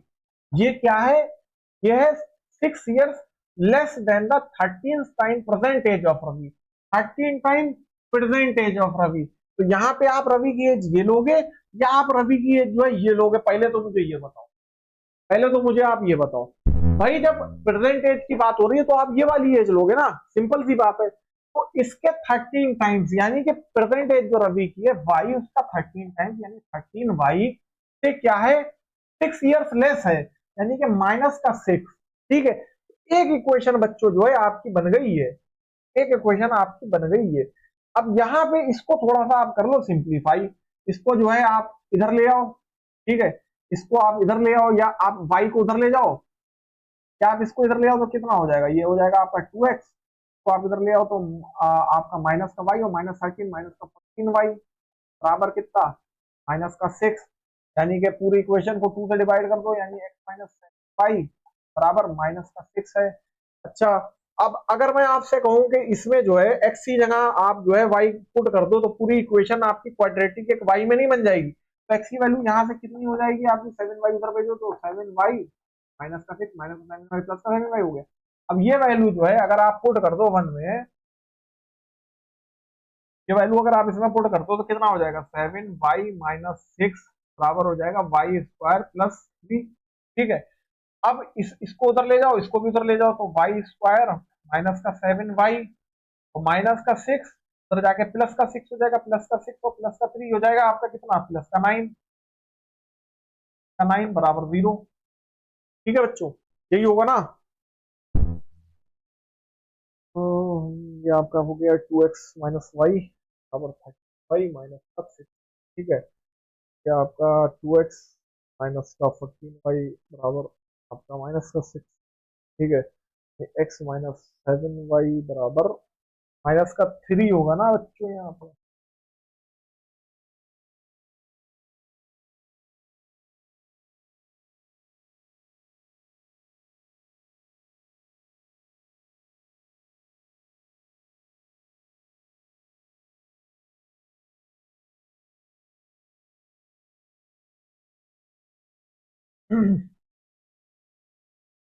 तो बच्चों यहाँ पे जो है जब आप इसको जो है पूरी इक्वेशन को 2 से डिवाइड करोगे कितना हो जाएगा, x माइनस 7y बराबर माइनस का 3। ठीक है, तो यानी कि x यहाँ पे कितना हो जाएगा, 7y को उधर ले जाओ तो 7y माइनस 3 हो जाएगा। अब 7y माइनस 3 जो है ये आप अगर यहाँ पे पुट कर दो तो पूरी इक्वेशन क्या एक y की नहीं बन जाएगी। तो x की जगह आपने रख दिया 7y माइनस 3 बराबर वाई स्क्वायर प्लस 3। ठीक है, अब तो आप उधर ले जाओ, इसको भी उधर ले जाओ, तो वाई स्क्वायर उधर जाके माइनस का 7y हो जाएगा ये, और ये माइनस का उधर जाके प्लस का हो जाएगा, यानी प्लस का 3 और 3 6 हो जाएगा बराबर 0। अब 6 के फैक्टर माइनस 7 लाना है, तो यानी कि माइनस 6 माइनस 1 6 बराबर 0। वाई कॉमन, तो यानी कि वाई माइनस 6 माइनस का 1 कॉमन, तो वाई माइनस 6 बराबर 0। वाई माइनस 6 और वाई माइनस 1 बराबर 0। वाई की वैल्यू कितनी आ गई, एक तो 6 आ गई, एक वैल्यू इसकी 1 आ गई। अब जब y की वैल्यू 6 होगी तो x की वैल्यू कितनी होगी, यानी कि जब y की वैल्यू आप 6 लोगे, जब y की वैल्यू आप 6 लोगे तो x की वैल्यू कितनी हो जाएगी आपकी, y की वैल्यू आप 6 लिए तो 6 का स्क्वायर यानी 36 प्लस 3 39। एक तो ये हो गया कि वाई की वैल्यू 6 है, एक्स की 39 है। एक जब वाई की वैल्यू 1 लोगे आप, एक्स की वैल्यू कितनी हो जाएगी, 1 का स्क्वायर प्लस 3 यानी 4। तो क्या एक्स यानी इनके जो फादर है सौरभ, उनकी एज 4 हो सकती है और इनकी एज 1 हो सकती है, तो ये वाला ऑप्शन तो हो नहीं सकता। तो इसलिए बच्चों ये वाला ऑप्शन जो है करेक्ट होगा, जिसमें वाई की एज 6 है और एक्स की 39। तो प्रेजेंट एजेस जो है इनकी एक्स और वाई की, तो प्रेजेंट एजेस रवि की कितनी है अपनी, रवि की 6 है, सौरभ की कितनी है 39। ये हम लोगों का करेक्ट आंसर होगा बच्चों, ठीक है। चलिए अब आगे देखिए। देखिए बच्चों ये बड़ा प्यारा क्वेश्चन है। इसमें आपसे क्या कहा जा रहा है, इसमें आपसे कह रहे हैं कि shopkeeper buys a number of books for ₹1800। यानी कि एक शॉपकीपर है, वो 1800 रुपए लेके गया, उसने जो है कुछ किताबें खरीदी। फिर क्या है कि if he had bought 15 more books for the same amount, अगर उसने 2800 रुपए में जो किताबें खरीदी हैं, उससे 15 किताबें ज्यादा खरीद लेता, तो each book would have cost him 20 rupees less.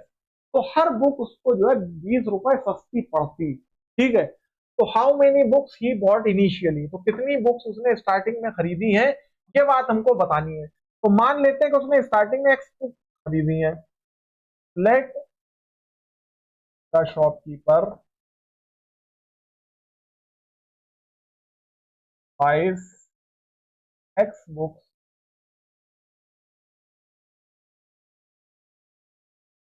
अगर इनिशियली उसने एक्स बुक्स बच्चों जो है खरीदी है, तो ये बताओ कि 1800 रुपए में, मतलब पर बुक की जो कॉस्ट है उसकी, पर बुक की कॉस्ट जो है उसकी कितनी पड़ेगी उसको, पर बुक कॉस्ट जो है उसको कितनी पड़ेगी अगर उसने एक्स बुक्स जो है, अगर उसने एक्स बुक्स खरीदी है 1800 की, तो पर बुक की कॉस्ट कितनी पड़ेगी, 1800 divided by x, 1800 divided by x, 1800 divided by x, ठीक है, 1800 डिवाइडेड बाई एक्स।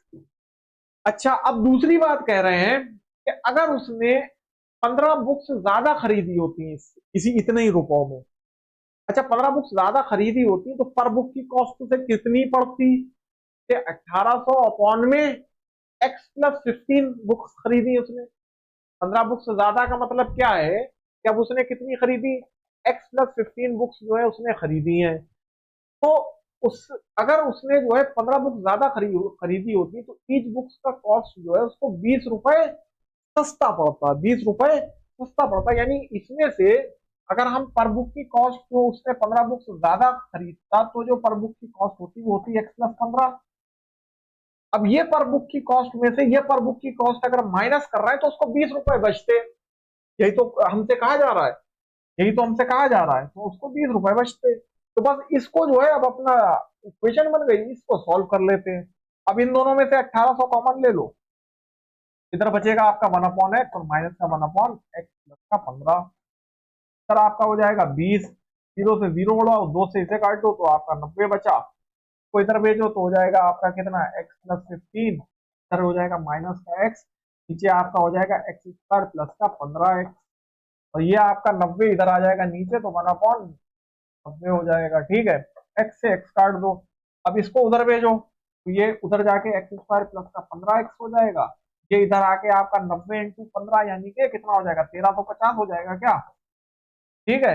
अब इसको 1350 को इधर ले आओ, एक्स स्क्वायर प्लस का 15x माइनस का 1350 बराबर 0। अब 1350 के फैक्टर करो, 15 लेके आना है प्लस का, 1350 के फैक्टर करो भाई, 10 से कर दो 135, 5 से करो तो 5 2 10, 5 3 15, ठीक है। और आपके कितने हो गए, 5 2 10 और 5 7 35, 5 7 35, 3 से करा 3 9 3 से करा 3 3 3 6 1, ठीक है। अब लाना क्या है हम लोगों को, लाना है 15, तो 15 कैसे आएगा, 15 कैसे आएगा भाई, 3 5 15 और 15 3 था, 15 3 था 45 और 10 3 था 30, यानी कि 30 और 45, 45 में से 30 जाते हैं 15 बचते हैं, ठीक है। तो इसका मतलब क्या है, इसको हम लोग क्या लिख सकते हैं, एक्स स्क्वायर प्लस का 40x माइनस का 45x, 45x माइनस का 30x और माइनस का 13 बराबर 0। अब इधर क्या है, इन दोनों में से x कॉमन ले लो, x प्लस 45, इधर माइनस का 30 ले लो तो इधर भी x प्लस 5। बराबर 0, यानी x प्लस 45 और इधर आपका x माइनस 30 बराबर 0।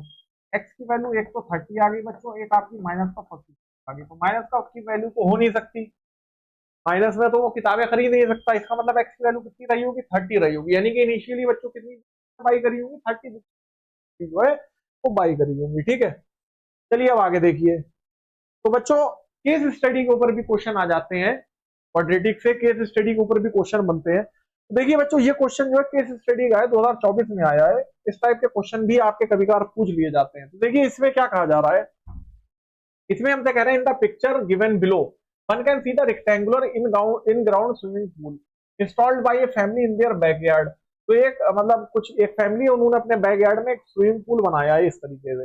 There is a concrete sidewalk around the pool of with x metre. Pool के अराउंड में एक कॉन्क्रीट की साइड वॉक बनी हुई है जिसकी विथ जो है वो एक्स मीटर की है। फिर हमसे कहा जा रहा है the outside edges of the side walk.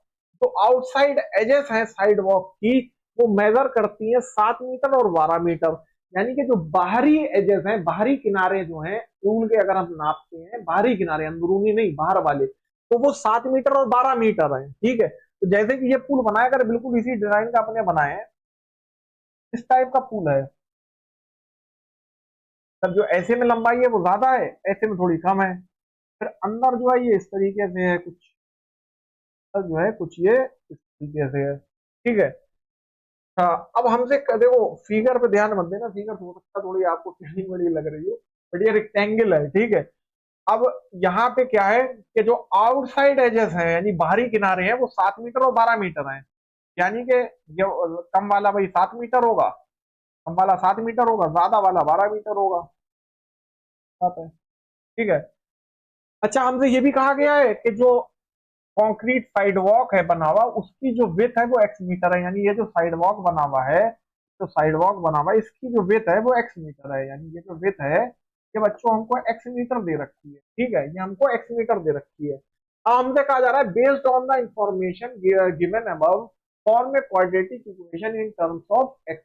यानी कि इस डाटा के हिसाब से क्वाड्रेटिक इक्वेशन बनाओ एक्स के टर्म्स में। ठीक है, तो एक्स के टर्म में क्वाड्रेटिक इक्वेशन बनाना है, तो कैसे बनाएंगे हम लोग। अच्छा हमको एरिया ऑफ पूल दे रखा है 36 मीटर, तो पहले हम ए वाला पार्ट जो है इसका वो करते हैं। तो इसमें हमको क्या है कि हमको एरिया दे रखा है 36 स्क्वायर मीटर। ठीक है, तो इसका यूज करके हम जो है क्वाड्रेटिक इक्वेशन बना सकते हैं। कैसे, एरिया हमको दे रखा है, एरिया हमको पता है लेंथ इंटू ब्रेथ होता है एक रेक्टेंगल का। तो यहाँ पे अगर अपने बात करें ब्रेथ की बात करें तो ये टोटल देखो 7। अच्छा ये हमें पूल का दे रखा है, पूल क्या है, पूल आपका जो है बच्चों सिर्फ ये अंदर वाला जो है, ये अंदर वाला जो है ये आपका पूल है। आप पूरे को पूल ना आप कह देना, वो गलत हो जाएगा। तो अंदर वाला पूल है, अंदर वाला जो ये डायमेंशन है, अंदर वाली डायमेंशन बताओ, अंदर वाली ब्रेथ जो है वो कितनी होगी, बाहर वाली तो 7 है, अंदर वाली कितनी हो जाएगी। ये अंदर वाली जो ब्रेथ होगी, ये जो अंदर वाली ब्रेथ होगी, क्या ये 7 - 2x नहीं हो जाएगी। ये x इधर से कम होगा, x इधर से कम होगा, तो 7 - 2x हो जाएगी। उसी तरीके से अगर मैं आपसे कहूं कि जो इसकी लेंथ होगी पूल की, जो पूल की लेंथ होगी वो कितनी हो जाएगी, तो 12 - 2x नहीं हो जाएगी, 12 - 2x हो जाएगी। अब पूल की लेंथ इंटू पूल की ब्रेथ जो है वो 36 स्क्वायर मीटर दे रखी है। यानी कि हमसे 7 - 2x इंटू 12 - 2x जो है ये हम लोगों को 36 दे रखा है। इसका मतलब ये है, अब इसको जो है अगर आप मल्टीप्लाई कर दो तो 12 7 का कितना हो जाएगा आपका, 12 7 का आपका 84 हो जाएगा, और 7 2 14 माइनस का 14x, और 12 2 24 तो माइनस का 24x, और माइनस माइनस प्लस का 2 2 4x स्क्वायर, और बराबर 36। ठीक है, देखो बच्चों ठीक है, 7 12 84, 7 2 14 माइनस 14x, माइनस का 12 2 24x, और प्लस का 4x स्क्वायर बराबर 36 है। अब इसको भी आप इधर ले आओ, इनको एक्स वाले टर्म को ऐड कर लो, तो इधर आपका 4x स्क्वायर है, और ये आपका हो जाएगा 4 4 8 4 1 3, माइनस का 38x, और इधर आपका 84 था, 36 इधर आके कम हो गया, तो 84 में से 36 गए, 84 में से 36 गए, 14 में से 6 गए, 8 बचे, 7 में से 6 गए, आपके 4 बचे, तो 48, यानी कि प्लस का 48 बराबर 0। तो ये तो बच्चों बन गई आपकी क्वाड्रेटिक। इसे चाहो और थोड़ा सिंप्लीफाई कर लो, इसे जो है हम 2 से और डिवाइड कर देते हैं, तो हो जाएगा 2x² माइनस का 19x प्लस का 24 इक्वल टू 0। तो ये बच्चों जो है हम लोगों की बन गई क्वाड्रेटिक इक्वेशन, यानी कि इतना जो है ये तो हम लोगों का पहला पार्ट हो गया सॉल्व। अब बच्चों जो है दूसरे पार्ट पे आ जाओ। दूसरे पार्ट में हमसे क्या कह रहे हैं कि width of the side box यानी एक्स की वैल्यू बताओ। तो एक्स की वैल्यू बताने के लिए बच्चों क्या हम लोगों को इसको सॉल्व करना पड़ेगा, तो इसको बच्चों जो है सॉल्व कर लेते हैं। तो हम लोग सॉल्व करने के लिए क्या है कि फैक्टराइजेशन से करते हैं, तो 224 इंटू 2 हो जाएंगे कितने 48। 48 के फैक्टर ऐसे करोगे 19 आए, तो क्या 16 3 48 होता है, और 16 प्लस 3 जो है 19 होता है, बिल्कुल होता है। तो 2x² माइनस का 16x माइनस का 3x 24 इक्वल टू 0। इन दोनों में से 2x कॉमन, x माइनस 8, इधर माइनस का 3 कॉमन, तो x माइनस 8 बराबर 0। यानी कि x माइनस 8 और 2x माइनस 3 बराबर 0। यानी कि x की वैल्यू एक तो 8 मीटर आई और दूसरी जो है 3/2 मीटर आई। ठीक है, 3/2 को हम 1.5 मीटर भी बोल सकते हैं, कोई दिक्कत? तो 3/2 को हम लोग जो है 1.5 मीटर भी बोल सकते हैं। अच्छा बच्चों ये बताओ, यहाँ पे दो वैल्यूज आ रही हैं, क्या दोनों वैल्यूज आंसर होंगी? क्या एक्स की वैल्यू 8 भी होगी और एक्स की वैल्यू 1.5 मीटर, दोनों वैल्यूज होंगी या एक वैल्यू होगी, ये बताओ। देखो बच्चों, अगर इसकी वैल्यू एक्स की 8 ले ली हमने, अगर ये विथ जो है एक्स ये हमने 8 ले ली, तो क्या ये हमारा टोटल जो आउटसाइड एज हमको 7 दे रखी थी, ये 7 मीटर रहेगी? बिल्कुल नहीं रहेगी, क्योंकि यहां अगर हमने 8 ले लिया तो ये 8 और ये 8 हो गया 16। तो ऐसे ही हम लोग 7 से बहुत बाहर चले गए, तो इसका मतलब ये वैल्यू जो है ये तो हो नहीं सकती, क्योंकि अगर ये वैल्यू हमने ले ली, देखो भाई यहाँ पे आपको थोड़ा सा कॉमन सेंस लगाना पड़ेगा। आपको ये चीज जो है ध्यान आपको यहाँ पे इस चीज पे जरूर देना पड़ेगा कि यहाँ पे दो वैल्यूज आ रही हैं, दोनों में से कौन सी ले? दोनों तो आंसर हो नहीं सकते, तो कौन सा होगा? तो यहाँ पे आपका जो है, अगर आप 8 मीटर लेते हो तो क्या होगा, सोचो आप, यहाँ पे ये 8 होगा, ये वाली भी 8 हो जाएगी, 8 8 16, तो यही हो गया। तो क्या आउटसाइड है आपके 7 मेंटेन रह पाएंगे? नहीं रह पाएंगे। तो इसका मतलब जो आंसर होगा वो हमारा 1.5 मीटर या 3/2 जो है ये हमारा आंसर होगा, और हमारी विड्थ जो है कितनी हो जाएगी बच्चों? 1.5 मीटर हमारी विड्थ हो जाएगी। ठीक है, तो बच्चों that's all for our this video. और बच्चों चैनल को लाइक करिए, शेयर करिए, सब्सक्राइब करिए, ताकि और इसी टाइप की वीडियो हम आपके लिए लाते रहें। Thank you.